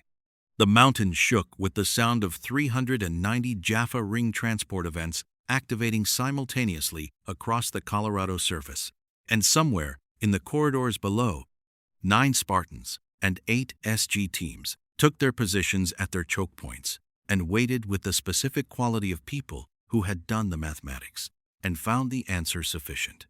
Not comfortable, not guaranteed, sufficient. Which, in the long history of people defending things worth defending, had always been enough. Section 5. The mountain absorbed the first wave the way mountains absorb everything, with patience, with geometry, and with the absolute indifference of stone that has been here longer than the things trying to break it. The Jaffa came in fast and organized, the way Jaffa always came staff weapons forward, moving in the tight, tactical formations that 5,000 years of military tradition had standardized into something that worked almost everywhere, against almost everything, in almost every environment they had ever encountered. Almost. The first choke point was Sublevel 2's primary access corridor, 40 meters long, 3 meters wide. A 90-degree turn at each end that killed fields of fire and compressed numerical advantage into a single-file problem. Teal'c had held this corridor alone twice in 3 years. Today he held it with Lieutenant Morales' SG-6 team in the support position and Spartan operator Vale covering the secondary angle at the turn. The first Jaffa formation came around the corner in a standard 6-man approach, 2 forward, 2 middle, 2 rear, and found Teal'c at the far end of the corridor with his staff weapon already at his shoulder. The difference between Teal'c fighting alone and Teal'c fighting with a Spartan covering his secondary angle was the difference between holding a position and owning it. Vale moved through the corridor's geometry like she had been born in it, the Mjolnir armor's motion dampening, reducing her footprint to almost nothing, the Spartan training turning the 90-degree turns from cover for the enemy into traps for them. She took the 2 rear Jaffa before they had processed that the threat had a second axis. Teal'c took the 4 forward. The corridor was clear in 11 seconds. Choke point 1 clear, Teal'c said into the comm. First contact neutralized. 6 Jaffa, non-lethal. He paused. Vale is efficient. Copy, Jack said, from the command position at the central monitoring station that Carter had established on sublevel 1. Choke point 2 status? Choke point 2 was the maintenance junction at sublevel 3, T intersection, low ceiling, the one the chief had identified on his first walkthrough. This one went to Daniel Jackson and Spartan operator Thorne, which had been Jack's most debated assignment and the one he'd held to most firmly. The logic was Cortana's, relayed through the chief. Daniel Jackson spoke Goa'uld fluently, idiomatically, with the cultural context to use it as a tactical instrument.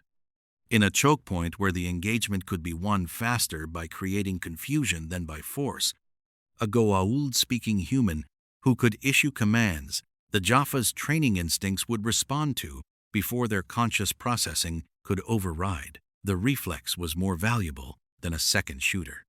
The second Jaffa element that came to choke point 2 arrived 11 strong, which was larger than the standard scout formation and suggested their commander had begun to suspect the previous silence was a trap. He wasn't wrong. He was just too late. Daniel stepped into the corridor junction. At the precise moment, the lead Jaffa rounded the corner and said, in the formal Goa'uld command register, that a senior Jaffa officer would use to a subordinate formation. Hold. Secondary objective has changed. Reform on level 4. 3 seconds. That was how long Jaffa military training held the reflex in place before conscious processing caught up the ingrained response to a Goa'uld command voice, taking priority over the visual information that the source of the voice was a human in civilian clothing holding a P-90. 3 seconds was enough for Thorne. The Spartan came through the secondary angle of the T intersection with the specific, unhurried violence of someone for whom 11 opponents in a confined space was an engineering problem with a known solution. The Jaffa formation, frozen for 3 seconds by Daniel's command, lost its cohesion in the gap between reflex and recovery. 6 down before the first staff weapon fired. The remaining 5 in the time it took Thorne to cross the junction. Daniel looked at the 11 Jaffa on the floor. That was very fast, he said. Thank you, Thorne said, which was the first thing Daniel had heard any of the Spartans say that suggested they processed compliments. Choke point 2 clear, Daniel said into the comm. 11 Jaffa, non-lethal. A pause. The Goa'uld command register works on reflex conditioning. Even when they know it's wrong, the training holds for approximately 3 seconds. File that, Jack said. Already in my notes, Daniel said. Choke points 3 through 7 ran in the next 22 minutes, with the organized efficiency of a defensive plan that had been built for exactly this. Carter held choke point 3 with SG-3 and Spartan operator Locke. The combination of Carter's intimate knowledge of the mountain's power grid and Locke's mobility turning the intersection into a position where the anti-personnel system she'd spent 3 hours wiring could be triggered remotely, and the Spartan could be somewhere else entirely by the time the Jaffa processed where the threat was coming from. She took 19 Jaffa at choke point 3 in 2 engagements, both non-lethal. The Spartan integration was doing what Jack had built it to do. SG teams provided the Goa'uld tactical knowledge, terrain familiarity, and operational experience. Spartans provided the physical capability to turn every choke point into a problem the Jaffa's numerical advantage couldn't solve. Together, they were producing an efficiency that the Mountain's defensive record had never seen. But numbers were numbers. By 15-12 hours, 41 minutes into the ground assault, the tactical picture had shifted. The first 400 Jaffa had been deployed and largely neutralized or scattered through the mountain's outer levels. Apophis, receiving reports of engagement but not the detail he needed to understand what was neutralizing his warriors, had done exactly what Teal'c predicted, sent the next wave. 800 Jaffa. Twice the first deployment. Moving in larger formations, more cautious after the first wave's silence, with staff weapons on active charge rather than standby. 800, Palmer said, from choke point 5, her voice carrying the flat professionalism of a Spartan officer recalibrating without distress. Our non-lethal approach gets significantly harder at those numbers. Acknowledge, the chief said, from the gate room. Chief, Jack said, from the command station. What's your read? The chief had been the gate room's anchor since the assault began, the position Jack had assigned him, the most visible, the most psychologically significant.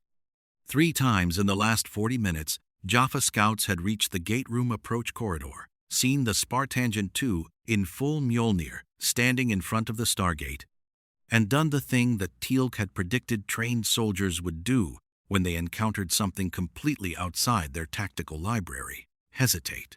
The hesitation had cost them the engagement each time, because the chief used hesitation the way a master tactician used every resource completely, without waste. But 800 Jaffa in larger formations would process the hesitation faster. We need to change the equation, the chief said. How? Jack said.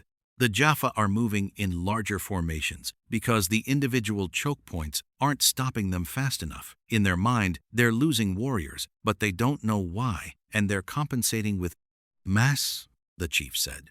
If we can make the mass itself the problem, if we can give them a reason to break the large formations before they reach the choke points.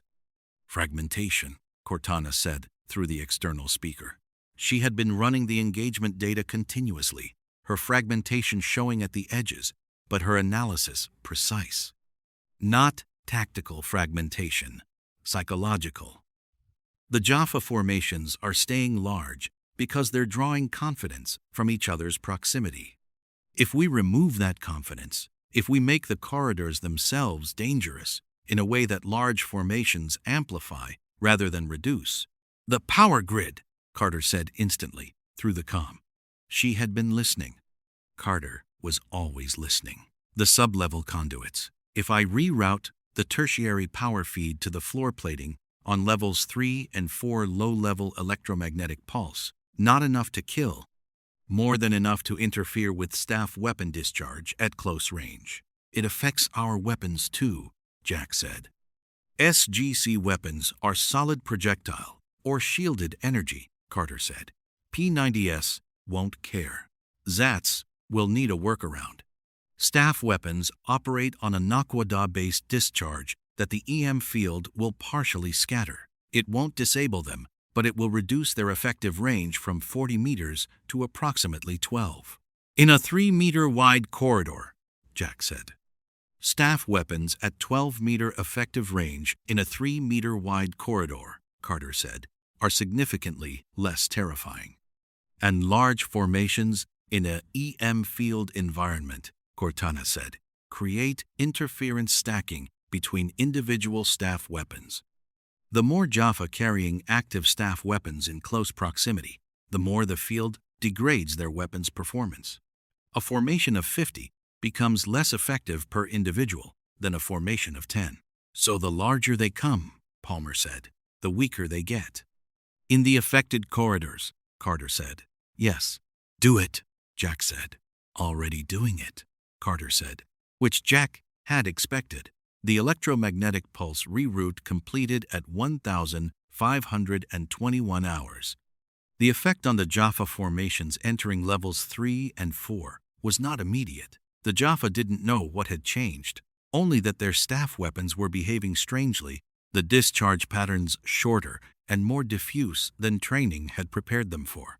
Confusion in a formation was worse than reduced capability, because confusion disrupted the trained responses that kept formations coherent. The large formations began to fragment at 1,528 hours. Not retreating, not breaking, fragmenting, breaking into smaller groups to troubleshoot the weapon degradation, which was exactly the behavior the mountain's choke points were designed to handle. Smaller groups, confined spaces, Spartan operators, and SG teams who knew every meter of the terrain. The mathematics shifted again. At 1,547 hours, the chief got the call he had been expecting. "He's coming down himself," Jacob said, through the comm from the Tok'ra relay station the SGC had established in the secondary monitoring room. The layered voice carrying the combined urgency of a man and his symbiote both reading the same alarm. "Apophis. He's initiating personal ring transport to the surface." The gate room went very quiet.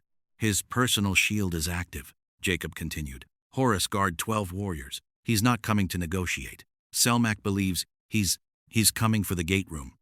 He's going to try to use the Stargate himself, open an address, call reinforcements through, establish a ground-level command position."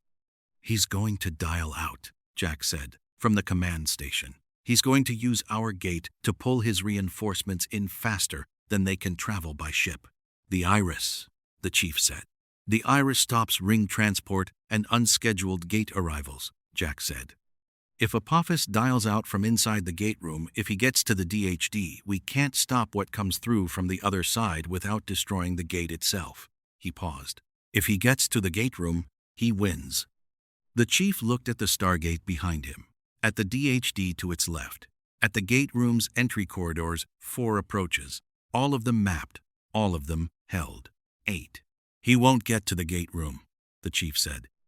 "Chief," Jack said, "his personal shield, it deflects energy weapons. Zats won't work. Staff weapons obviously won't work. Our P90S won't penetrate it," Carter said. "The personal shield Goa'uld system lords carry deflects kinetic rounds below a certain impact threshold. We've hit it with everything we have. It holds." Silence on the comm. "Cortana," the chief said, on the private channel. "Personal shield. Already modeled it from Carter's data," Cortana said. The fragmentation in her voice was more pronounced. Now, she had been running at maximum capacity for 6 hours, and it was costing her. "The shield has a kinetic threshold. Below the threshold, it deflects. Above it, the chief said. At sufficient impact force, the shield's absorption matrix saturates," Cortana said. "It has a ceiling. Everything below the ceiling, it handles. At the ceiling, it fails catastrophically." She paused. 12. "The ceiling is approximately equivalent to a Spartangent 2 punch at full Mjolnir-assisted force." The chief was quiet for a moment. "Nobody's ever gotten close enough to test that," he said. "Nobody in this galaxy has been able to get close enough," Cortana said. "The personal shield makes Apophis effectively invulnerable at range. Up close inside the minimum deflection radius, where the shield's geometry creates a blind spot at contact range." "How close?" the chief said. A pause. 1 meter, Cortana said. 1 meter, the chief said. "John," Cortana said, and her voice had the quality it had when she was saying something she wanted him to hear fully, not just process. "His Horus Guard will be between you and him. 12 warriors in elite armor, full staff weapons, personal loyalty to a system lord. They will not hesitate." "Neither will I," the chief said. "I know," Cortana said. "I know you won't." Another pause. "I just wanted to say it." So, it was said. "Ha, Cortana. After," she said. "You said, ask me after. I'm holding you to it." "After," he confirmed.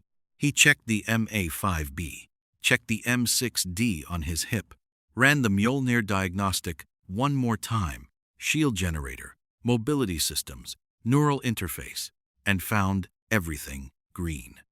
He looked at the gate room around him, the Stargate humming its ancient frequency, the DHD pulsing at standby, the 4 approach corridors leading in from the mountain's levels above. He thought, briefly, and with the specific completeness of a soldier making his peace with a tactical situation, about what it meant to stand in front of a thing worth defending. Then he stopped thinking about it, because thinking about it was not the same as doing it, and the chief had always been better at the doing. "O'Neill," he said, on the main comm. "Chief," Jack said. "Keep your teams on the choke points," the chief said. "Don't pull anyone to the gate room." A pause. "Chief, the choke points hold, and the gate room holds," the chief said. "If you pull teams from the choke points to reinforce me, the corridors open, and Apophis has a route to the gate anyway." He paused. "Trust the plan." Silence on the comm that lasted exactly long enough to mean Jack O'Neill was performing the tactical analysis and reaching the same conclusion and not liking it. "Copy," Jack said finally. "You have the gate room." "I have the gate room," the chief said. The ring transport event that deposited Apophis in Cheyenne Mountain sub-level 1 approach corridor happened at 1,553 hours of 13 Jaffa 1. System Lord, moving toward the gate room with the momentum of a being who had never in 5,000 years of existence been stopped by a single opponent. The corridor was 40 meters long. The chief met them at the 30-meter mark. What followed lasted 93 seconds and would be described in Hammond's after-action report with the precise restraint of a military commander who had watched the whole thing on the monitoring feed and understood that what he had witnessed was not something that the standard language of after-action reports was built to carry. The Horus Guard 12 elite Jaffa, the finest warriors in Apophis's army, armored and armed and absolutely committed, came apart against the Spartangent II, the way things came apart when they were built for a standard that the thing they were encountering exceeded at every point. Not easily, not without resistance. The engagement cost the chief 2 shield recharge cycles and a glancing staff weapon hit to the left pauldron that his armor absorbed without structural failure and filed as a 3% mobility reduction he was already compensating for. But the Horus Guard fell, and then it was Apophis and the chief in the corridor outside the gate room. The System Lord looked at the Spartan. The Spartan looked at the System Lord. Apophis raised his hand device, the Goa'uld weapon of tortuous compressed energy that could stop a human heart, and fired at point-blank range with the absolute confidence of a being who had used this weapon for 3,000 years and had never had it fail to stop what it hit. The Mjolnir shield absorbed it. Apophis looked at the Spartan with the specific expression of a god encountering something that was not in his theology. The chief crossed the 4 meters between them in 0.6 seconds. The punch that followed was calibrated Cortana's modeling, the 1-meter contact range, the personal shield's saturation ceiling. Not maximum Spartan force. Maximum force, plus a specific targeting of the shield emitter contact point at Apophis's left side, where the personal shield's geometry created the blind spot she had identified. The personal shield of a Goa'uld System Lord, which had never failed in 5,000 years of use, reached its absorption ceiling in 0.04 seconds and failed. Apophis went down. He was alive. The symbiote's healing capacity would begin working immediately. He would be conscious again in minutes. But the System Lord, who had launched the invasion of Earth, was on the floor of a mountain corridor with the chief standing over him, and the hand device was 6 meters away, and the Horus Guard was not getting up. "O'Neill," the chief said into the comm. "Watching," Jack said, from the monitoring station. His voice had the quality of someone who had just seen something he was going to think about for the rest of his life. I see it. You'll want a containment cell, the chief said. He'll be conscious in about 4 minutes. I'd recommend the one with the dampening field. Already en route, Jack said. Chief, are you? Green, the chief said. Cortana. Status. A pause that was longer than processing lag. All enemy contacts in the mountain are neutralizing or surrendering, Cortana said. Her voice was fragmented almost to the threshold of comprehension now. The 6 hours of maximum demand operation audible in every word. The second wave is breaking. Without Apophis's command presence, the Jaffa commanders are defaulting to withdrawal protocols. She paused. John, the Infinity. What about it? Lasky's been trying to reach you for the last 8 minutes, she said. He didn't want to break your concentration. What does he need? He doesn't need anything, Cortana said. He wants you to know that Deck 14's repairs are complete. Shields are back to 78%. A pause, and in the pause, the specific quality of an AI who has been carrying something for hours and is finally putting it down. And the slipspace drive is back online. The chief stood in the corridor outside the gate room of Cheyenne Mountain, Apophis unconscious at his feet, the sounds of a mountain resolving from crisis to aftermath. All around him, the comm traffic shifting from tactical urgency to damage assessment, the Jaffa withdrawal beginning, the SGC's organized efficiency reasserting itself over the chaos of the last 3 hours. The slipspace drive was online. They had a way home. He stood there for a moment and let that be what it was. Not a decision, not yet, just information, and looked at the Stargate through the open gate room door. The ring of alien metal that connected 10,000 worlds, humming its ancient frequency into the mountain's granite walls, patient and indifferent and vast. Cortana, he said, on the private channel. Still here, she said. After, he said. Ask me after. I'm asking, she said. Her voice was steady. The fragmentation was there, but underneath it. The thing that had always been underneath it. The thing that was Cortana. Regardless of processing state or operational condition or the particular damage of being run at maximum capacity for 6 hours in a universe she'd never been in before. How am I holding up? She said. He looked at the Stargate, at the mountain around him, at the people moving through it, SG teams and Spartans and the staff of a facility that had been defending this planet for 3 years on the logic that it was worth defending and had been right every time. Better than expected, he said. You did well today. We did well today, she said. Yes, he said. We did. In the gate room behind him, the Stargate hummed. Outside the mountain, the Jaffa withdrawal had begun, and 400 kilometers above Colorado, the UNSC Infinity turned its repaired hull toward the sun with 78% shields and a functioning slipspace drive, and 17,000 people who had come to a universe they'd never planned to visit and had spent their time in it the only way the UNSC knew how to spend time anywhere, fighting for the people who lived there. The aftermath of a battle had a specific texture that everyone who had ever been in one recognized, not silence, because silence was never what followed, but the particular quality of noise that replaced combat noise. The administrative sounds, the medical sounds, the sounds of people checking on each other with the specific urgency that combat produced and the specific relief that survival produced. Cheyenne Mountain at 1,630 hours sounded like that. The Jaffa withdrawal was completed by 1612 hours.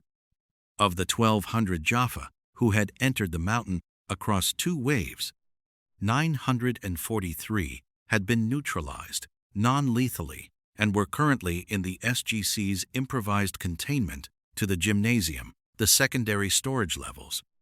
Every large space Hammond could convert in under an hour. 211 had withdrawn through ring transport back to the crippled Hatak above. 46 had surrendered voluntarily, which was a number Teal had noted with the specific expression of a man who understood what voluntary Jaffa surrender meant and what it represented for the long war. Apophis was in the dampening field containment cell on sublevel 4, conscious and furious, and for the first time in 5,000 years, completely without options.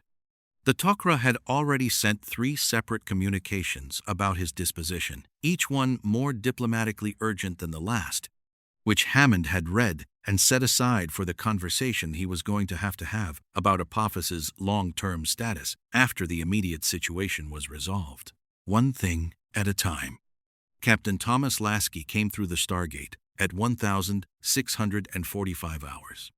Hammond had extended the invitation 40 minutes earlier, and Lasky had accepted with the pragmatic speed of a commanding officer who understood that the next phase of the problem required face-to-face conversation.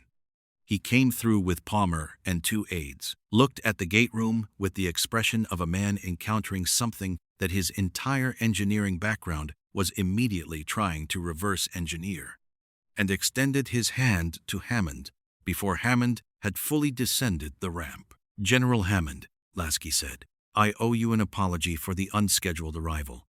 "Captain Lasky," Hammond said, shaking his hand, "given what followed it, I'm inclined to overlook the lack of notice."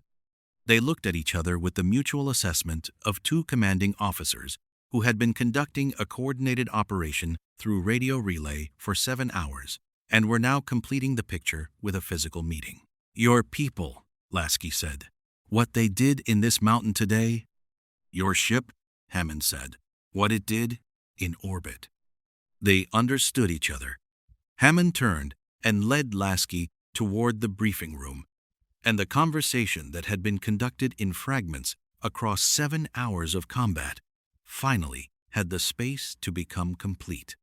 The briefing room at 1700 hours held the specific energy of people in the transition between operational mode and human mode, the point where the adrenaline had cleared enough to allow things other than tactical processing. SG-1 on one side, Lasky and Palmer on the other. The chief at the end, Cortana, running quietly in his helmet. The fragmentation eased slightly after 2 hours of reduced demand. Hammond ran the status first because Hammond always ran the status first, because a commanding officer who let the debrief run ahead of the status picture was a commanding officer making decisions without complete information. Status. Apophis contained.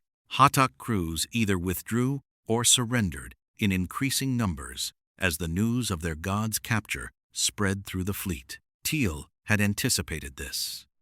The specific collapse of Jaffa loyalty that followed a system lord's visible defeat.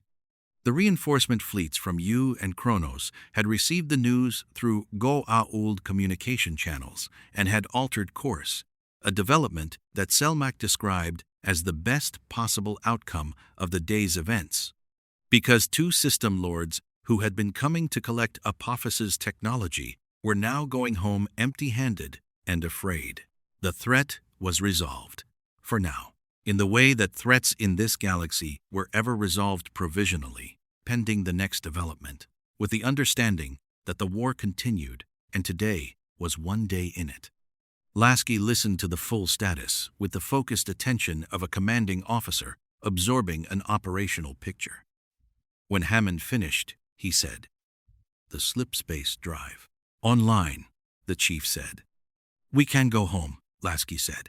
It was not a statement of intention. It was a statement of possibility offered for the room to process, because Lasky was a captain who understood that the decision was larger than the drive's operational status. "Can you?" Daniel asked. "I mean, technically, the same slipspace rupture mechanism that brought you here. Can you replicate it safely?" "Carter's been working on that," Jack said, looking at her. Carter had been working on that since the engagement ended. She had the analysis on her screen. The Infinity's Shaw-Fujikawa drive parameters cross-referenced with the spatial rupture data from their arrival. The original rupture was caused by a drive failure intersecting with an active Goa'uld hyperspace window, she said. The intersection geometry was accidental, a specific combination of drive output and hyperspace frequency that's not reproducible on demand. She looked at Lasky. But the rupture left a dimensional stress fracture in the local space-time topology. It's fading. It'll be fully dissipated in approximately 72 hours. In the next 72 hours, a controlled Sha-Fujikawa pulse at the fracture point could reopen it with significantly lower drive output than the original rupture required. A controlled return, Lasky said. Controlled-ish, Carter said, in the tone she used when she meant probably, but with variants I'm not comfortable with. The fracture's geometry means the exit point in your universe will be close to where you entered within a few light hours of your original position. But I can't guarantee exact coordinates. Close to where we entered is close to Installation 04, the chief said. He looked at Lasky. Lasky looked back. The specific exchange of two people who had unfinished business on the other side of a dimensional fracture. The flood, Cortana's degradation. The things that had been in motion when the slipspace drive failed. 72 hours, Lasky said.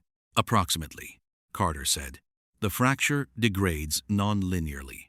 I'd recommend initiating within 48 to maximize the controlled return probability. 48 hours, Lasky said. He looked at Hammond. General, my ship and my crew have been in your solar system for approximately 9 hours. In that time we have fought a battle that was not ours to fight, fired on forces that had not attacked us, and taken hull damage defending a planet we had no treaty obligation to protect. He paused. I want to be clear that I have no regret about any of it. Neither do I, Hammond said. But I have 17,000 people who need to know what comes next, Lasky said. And I have a mission that was incomplete when we arrived here, that is going to remain incomplete until we go back. The flood, the chief said quietly. It was the first time he'd said it aloud since they'd arrived. The flood, Lasky confirmed. The briefing room absorbed this. Jack looked at Daniel, who looked at Carter, who looked at the chief with the expression of someone who had been reading the SGC's database of existential threats for 3 years and had just had a new one named. The flood, Daniel said. That's from what Cortana pulled from our database. A parasitic organism, consumes biological hosts, spreads exponentially. Transform them, the chief said. Consumption and transformation. It doesn't just kill what it takes, it uses it. How bad? Jack said. The chief looked at him. Bad enough that the civilization that built the Stargate equivalent in our universe built a weapon to sterilize the entire galaxy rather than let it spread. The room was very quiet. They built it, the chief said. They fired it. It worked. The cost was everything in the galaxy with sufficient biomass to sustain the flood. He paused. Every star system. Every civilization. A reset. And it came back, Jack said. Fragment survived, the chief said. Preserved. In installations built to contain and study it. We've been dealing with it ever since. He looked at the table. We were dealing with it when we arrived here.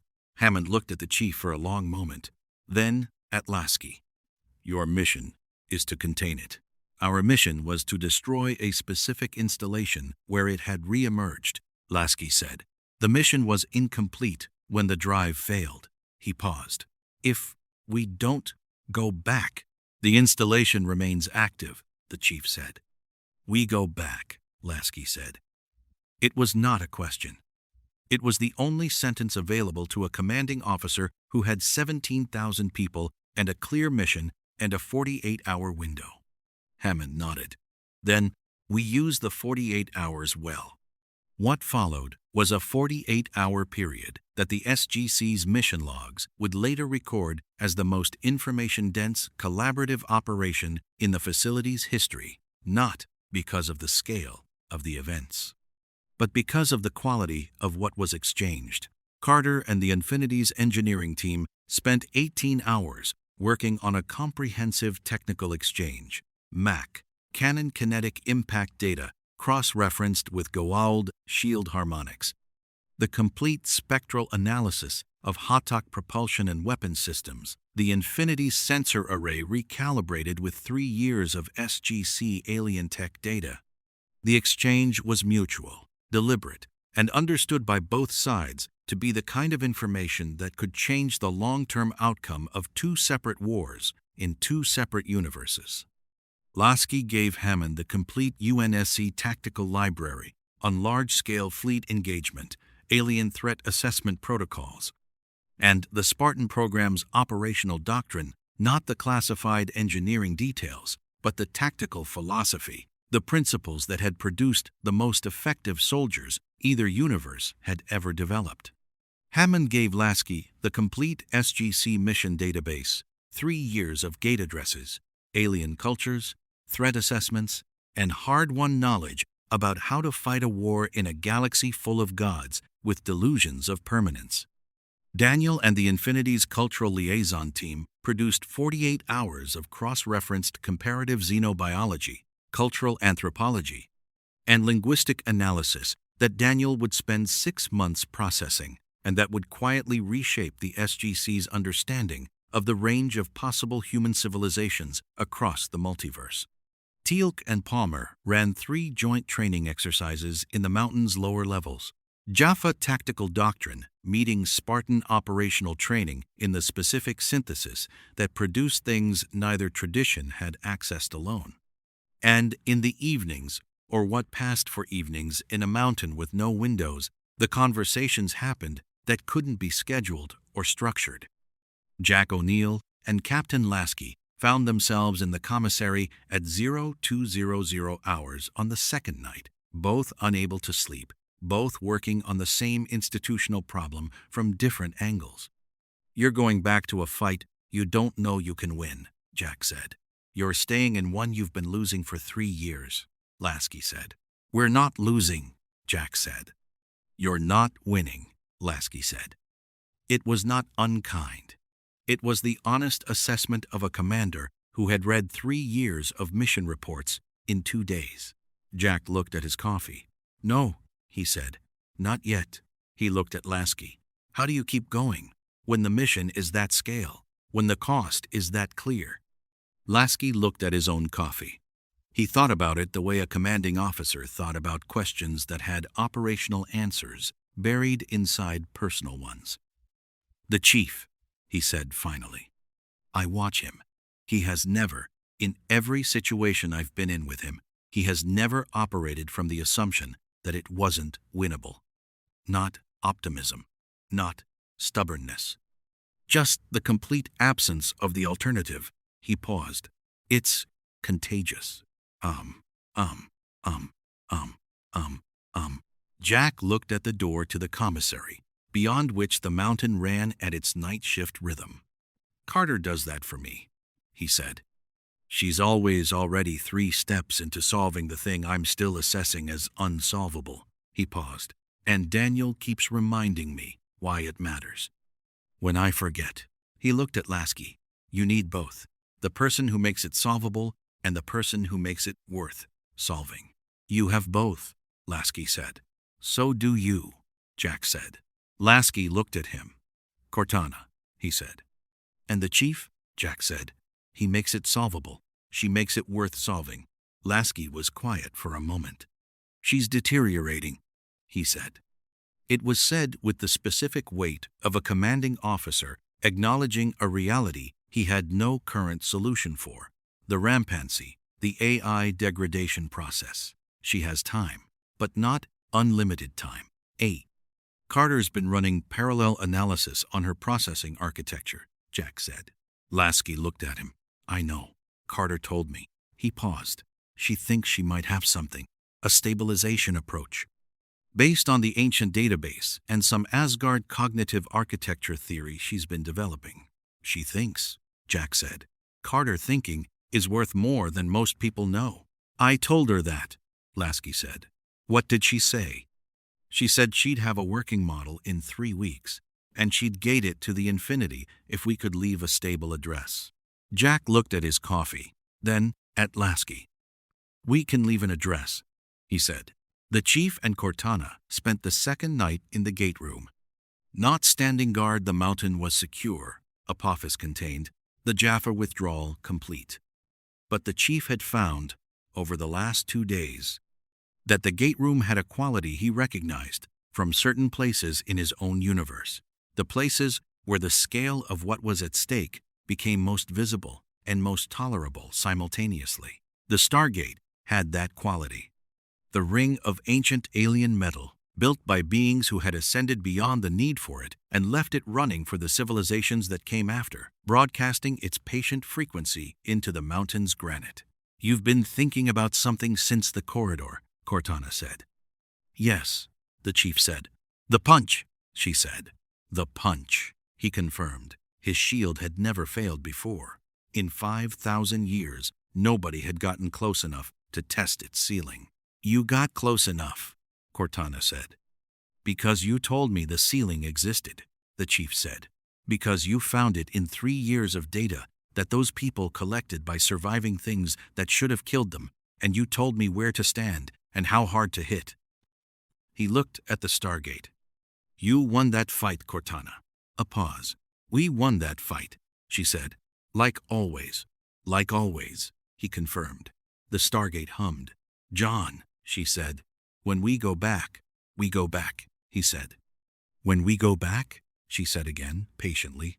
"The installation is still there. The flood is still there. The mission is still incomplete." She paused. "I want you to know that I've been running the completion probability since we arrived. With the intelligence updates from the SGC's xenobiological database, with the tactical refinements from the Jaffa engagement data, with—" She stopped. "With?" he said. "With the specific recalibration that happens," she said slowly, "when you spend 2 days with people who have been fighting impossible odds for 3 years and are still here, still going, still finding the path through." She paused. "The probability is better than when we arrived." "How much better?" he said. "Enough," she said. He looked at the Stargate. "Enough," he said.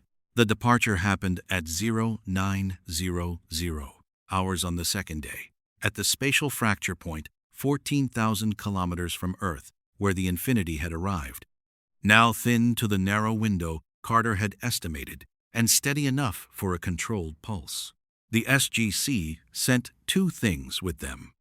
The first was Carter's preliminary stabilization model for Cortana's rampancy incomplete, she had stressed. Preliminary, requiring further development, but containing the core theoretical architecture that she believed could extend Cortana's viable operational window by a factor she wouldn't specify, because she didn't want to promise something she hadn't proven.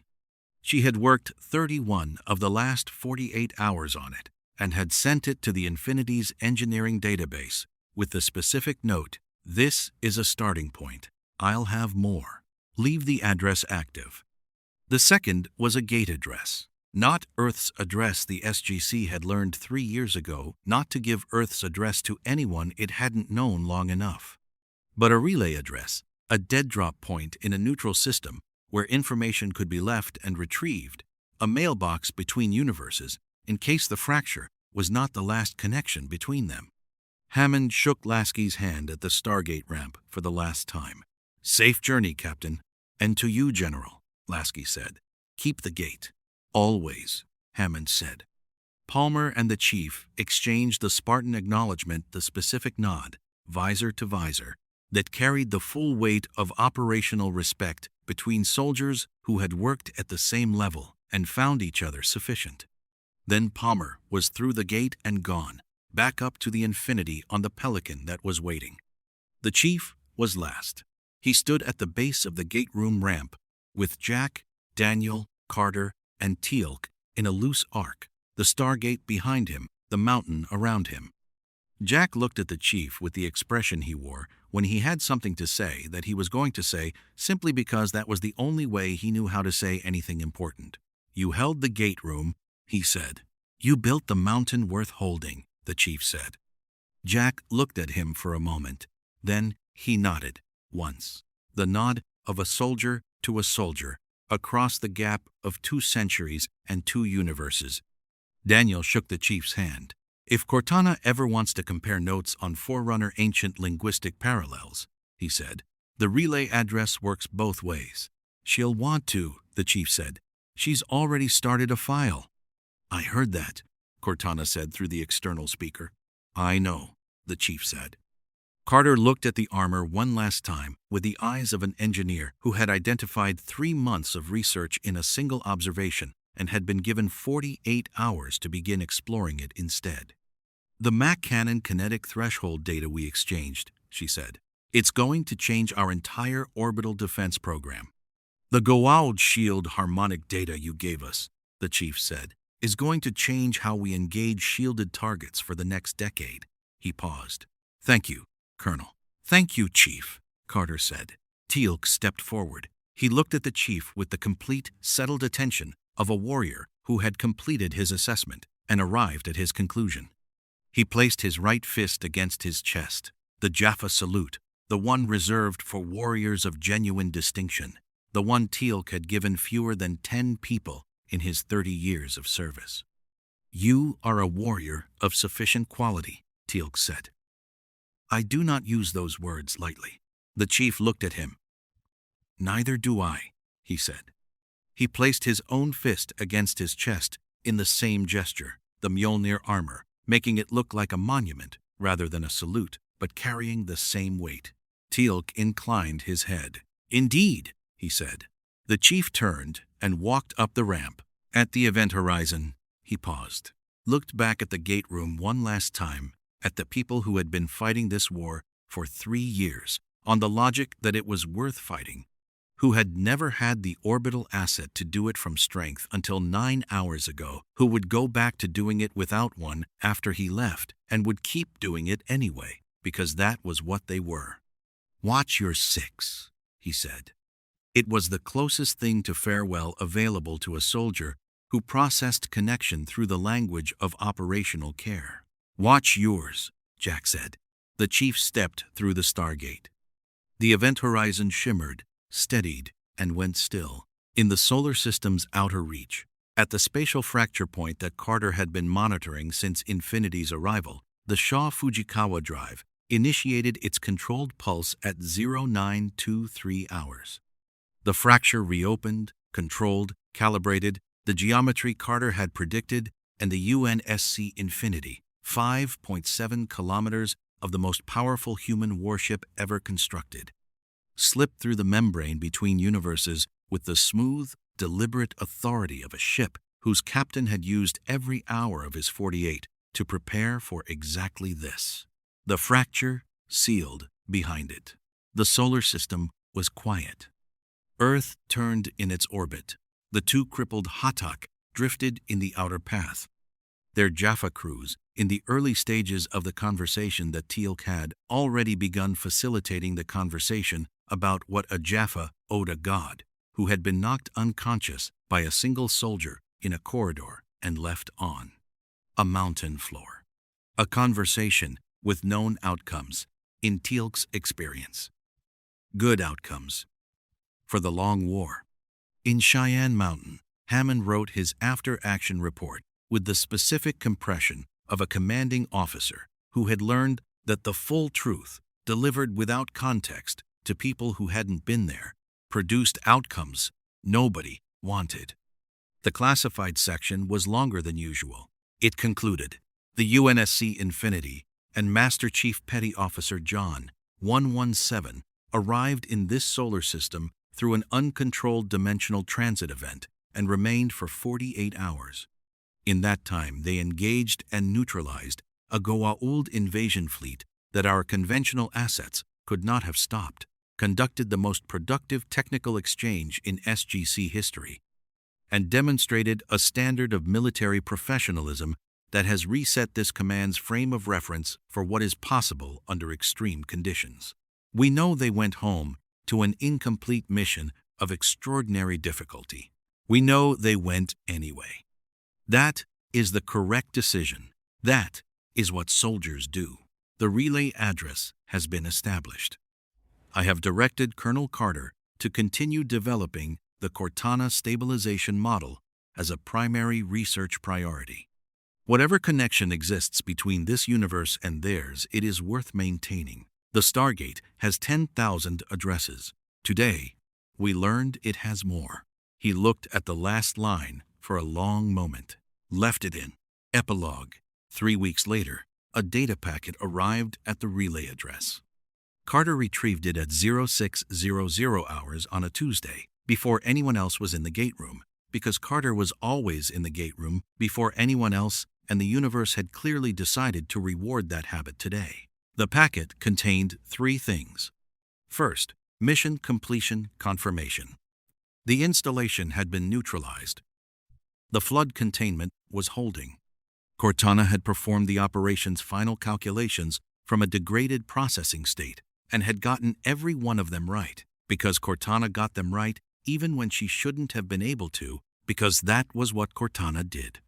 Second, Cortana's own additions to Carter's stabilization model, 17 pages of self-diagnostic data, processing architecture notes, and the specific observations of an AI analyzing her own cognitive decline with the specific, unsentimental precision of someone who understood the problem better than anyone else alive and was going to contribute everything she had to solve it, because that was also what Cortana did.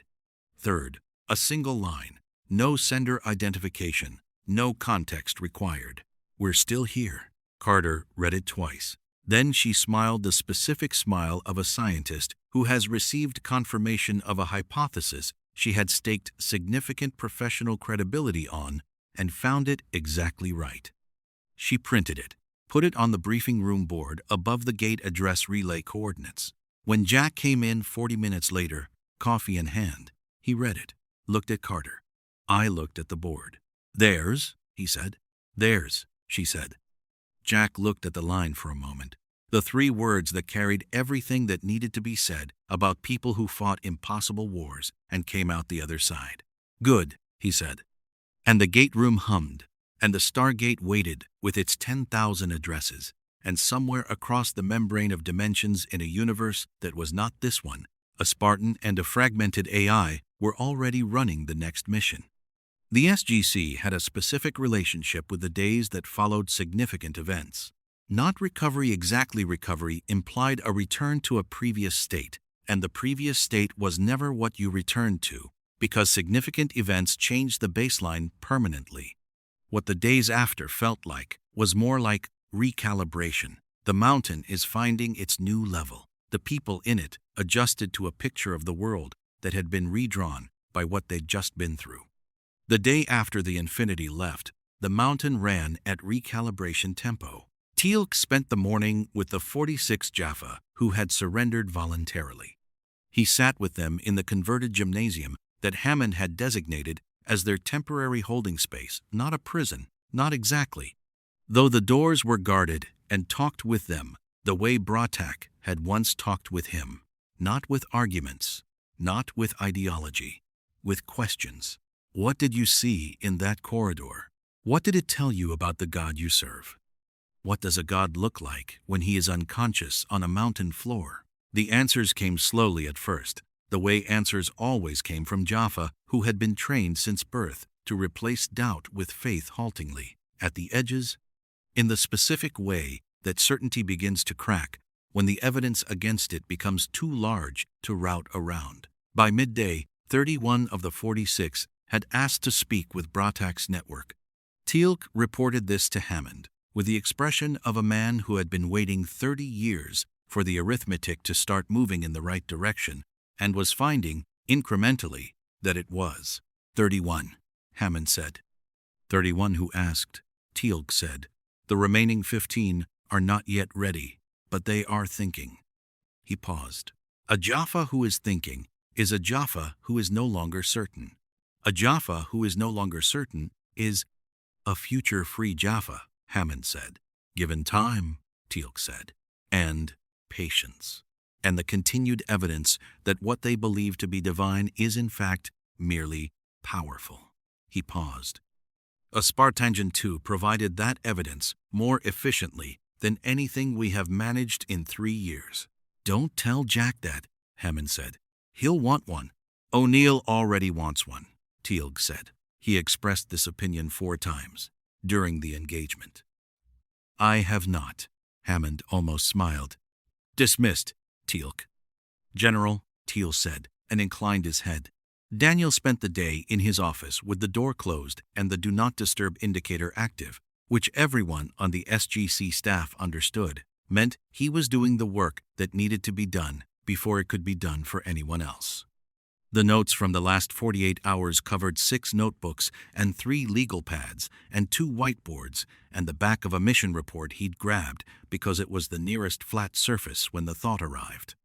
He was organizing them with the systematic efficiency of a scholar who understood that the value of raw observation was 0 until it was processed and contextualized and connected to everything else that was known.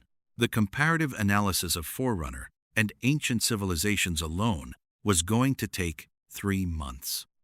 But it was the other thing he kept returning to, the thing the chief had said in the briefing room on the first day, when Daniel had asked how he kept going when the mission was that scale and the cost was that clear. The chief had not answered the question directly. He had said, "Every mission," meaning this is not a special case. This is the baseline. Every mission is this scale. Every mission has this cost. The framework for operating at this scale is not something you build for exceptional situations. It is something you build and then live in permanently, because the situations that require it are not exceptional. They are the condition. Daniel had been thinking about that for 36 hours. He thought about the SGC's 3 years, about the missions that had felt impossible and the ones that had actually been impossible, and the thin, crucial difference between the two. About the framework he and Jack and Carter and Teal'c had built together, not deliberately, not by design, but by the accumulation of shared experience until the framework was simply the way they operated. The chief had recognized it immediately, on the first day, to that. "These people deserve to win this," Cortana had said, according to what the chief had shared. "What they've done with what they had." End quote. He wrote that down, added it to the pile of things that needed to be processed properly in time when the recalibration was complete. Carter worked. This was not unusual. Carter always worked. But the work in the 48 hours after the Infinity's departure had a quality distinct from her standard operational tempo, not the focused urgency of a problem with a deadline, but the expansive, generative quality of a scientist who has been handed more new information than she can process quickly and is beginning to understand the shape of what it means. The Mac Cannon data alone had rewritten 4 years of her orbital defense modeling. The kinetic threshold analysis, the specific discovery that Hatak shields were tuned for energy absorption and left vulnerable to sufficient kinetic mass, was going to change every engagement protocol the SGC used for Hatak encounters. The calculations for adapting the principle to Earth-available technology were already 3 pages long and accelerating. The Cortana stabilization model was the other thing, the one she returned to between every other calculation, like a tongue returning to a sore tooth, not because it was unpleasant, but because it was unfinished. And Carter had a specific relationship with unfinished things that didn't permit comfortable distance. 17 pages of Cortana's self-diagnostic data had arrived in the relay packet. Carter had read all 17 pages twice before breakfast. The architecture Cortana had laid out the specific nodes of her own cognitive degradation, mapped with the unsentimental precision of an intelligence analyzing itself, was simultaneously the most extraordinary document Carter had ever read and the most useful, because it told her exactly where the intervention needed to happen and what it needed to do. She had the theoretical framework for the stabilization approach by noon, not the implementation that was months of work, possibly more, but the framework, the underlying principle that she believed could work. She sent the first update to the relay address at 1,400 hours, flagged urgent, with a note that read, "Theoretical framework complete. I think this works. Sending a full model in 3 weeks. Keep her running." The response came back 11 minutes later, faster than any communication through normal space had a right to travel, which meant the relay was working in ways she hadn't fully modeled yet, and which she immediately added to her research list. The response was 4 words. "She says thank you." Carter stared at it for a moment. Then she went back to work. Jack O'Neill spent the afternoon on the mountain's surface. This was unusual enough that Hammond noted it on the internal log and said nothing, because Hammond understood that Jack O'Neill on the mountain's surface in the afternoon was Jack O'Neill processing something at the scale that required sky. He sat on the access road's concrete barrier with his jacket collar up against the Colorado wind and looked at the sky above Cheyenne Mountain with the specific quality of attention he brought to things he was trying to put in order before he had to operate around them. The infinity was gone. The spatial fracture had closed. Apophis was in a containment cell, arguing with Tok'ra representatives about his eventual disposition, which was a problem for next week. The 46 surrendered Jaffa were in the gymnasium, talking with Teal'c about the nature of gods and the evidence against them. The Hatak crews were in the early stages of the conversations that would, over the next weeks and months, produce the Free Jaffa's largest resource gain in a decade. The immediate situation was resolved. The long situation was what it had always been: the war, the gate, the 10,000 addresses. The next mission, and the mission after that, and all the missions that the galaxy held in its infinite addresses for a facility in a mountain in Colorado that had been standing between humanity and the things that wanted to take everything from it for 3 years. He thought about the chief, about the specific quality of a soldier who had been doing this for 30 years and had never, in Lasky's description, in his own observation, operated from the assumption that it wasn't winnable. The complete absence of the alternative, Lasky had said. Jack had always known that about himself, abstractly. The absence of the alternative.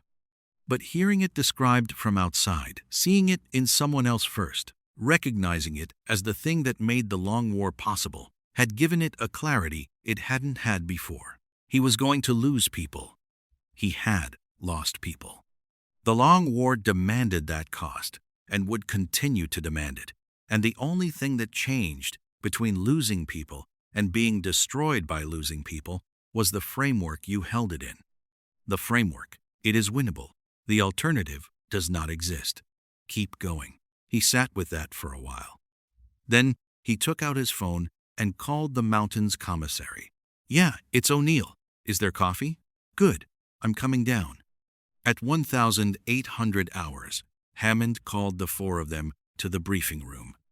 No tactical display, no sensor data, no incoming threat, just the room, the table, the 4 members of SG-1 who had been the spine of this operation since it began, since before it began.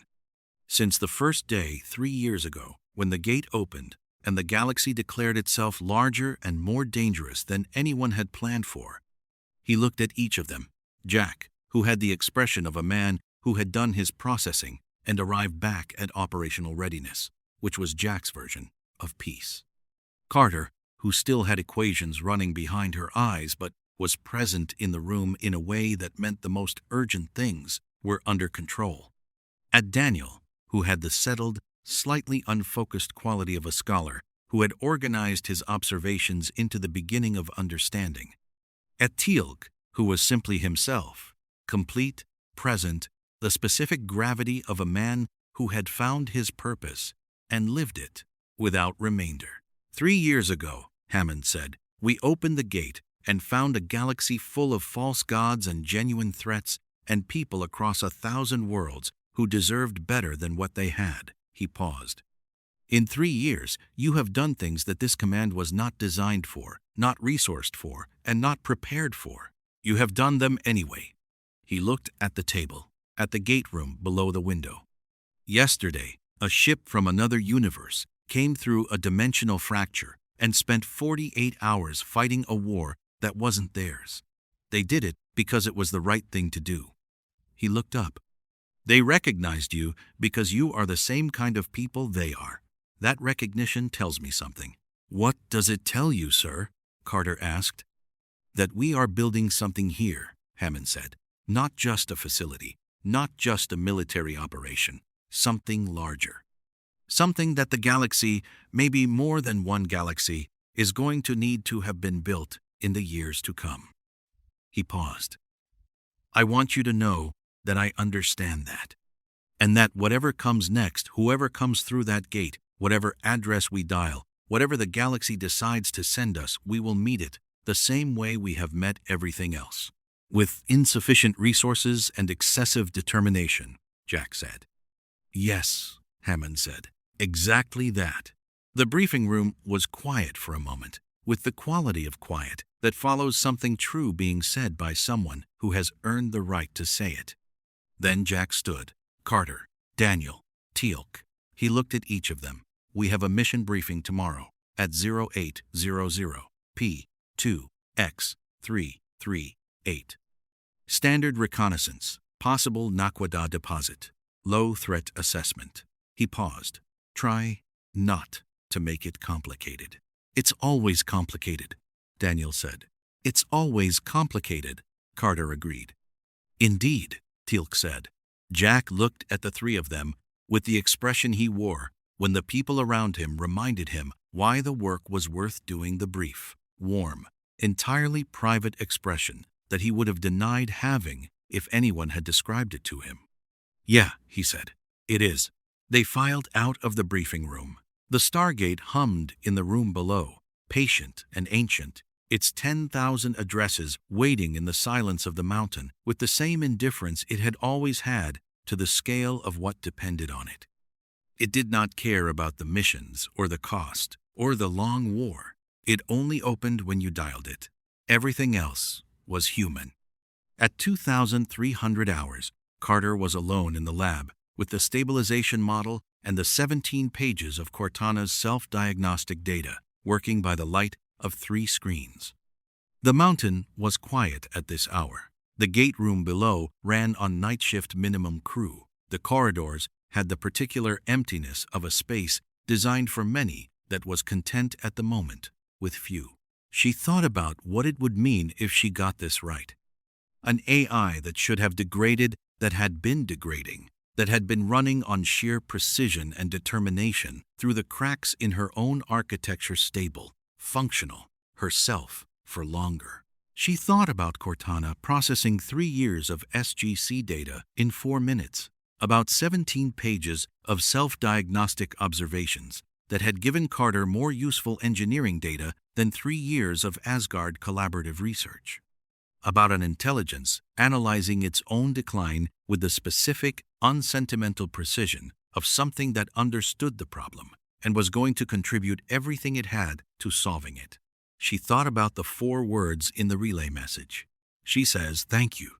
Carter had been thanked by a lot of people in 3 years of gate operations. She had been thanked by Asgard and Tok'ra and Free Jaffa and human populations on a dozen worlds. Every one of those thanks had mattered.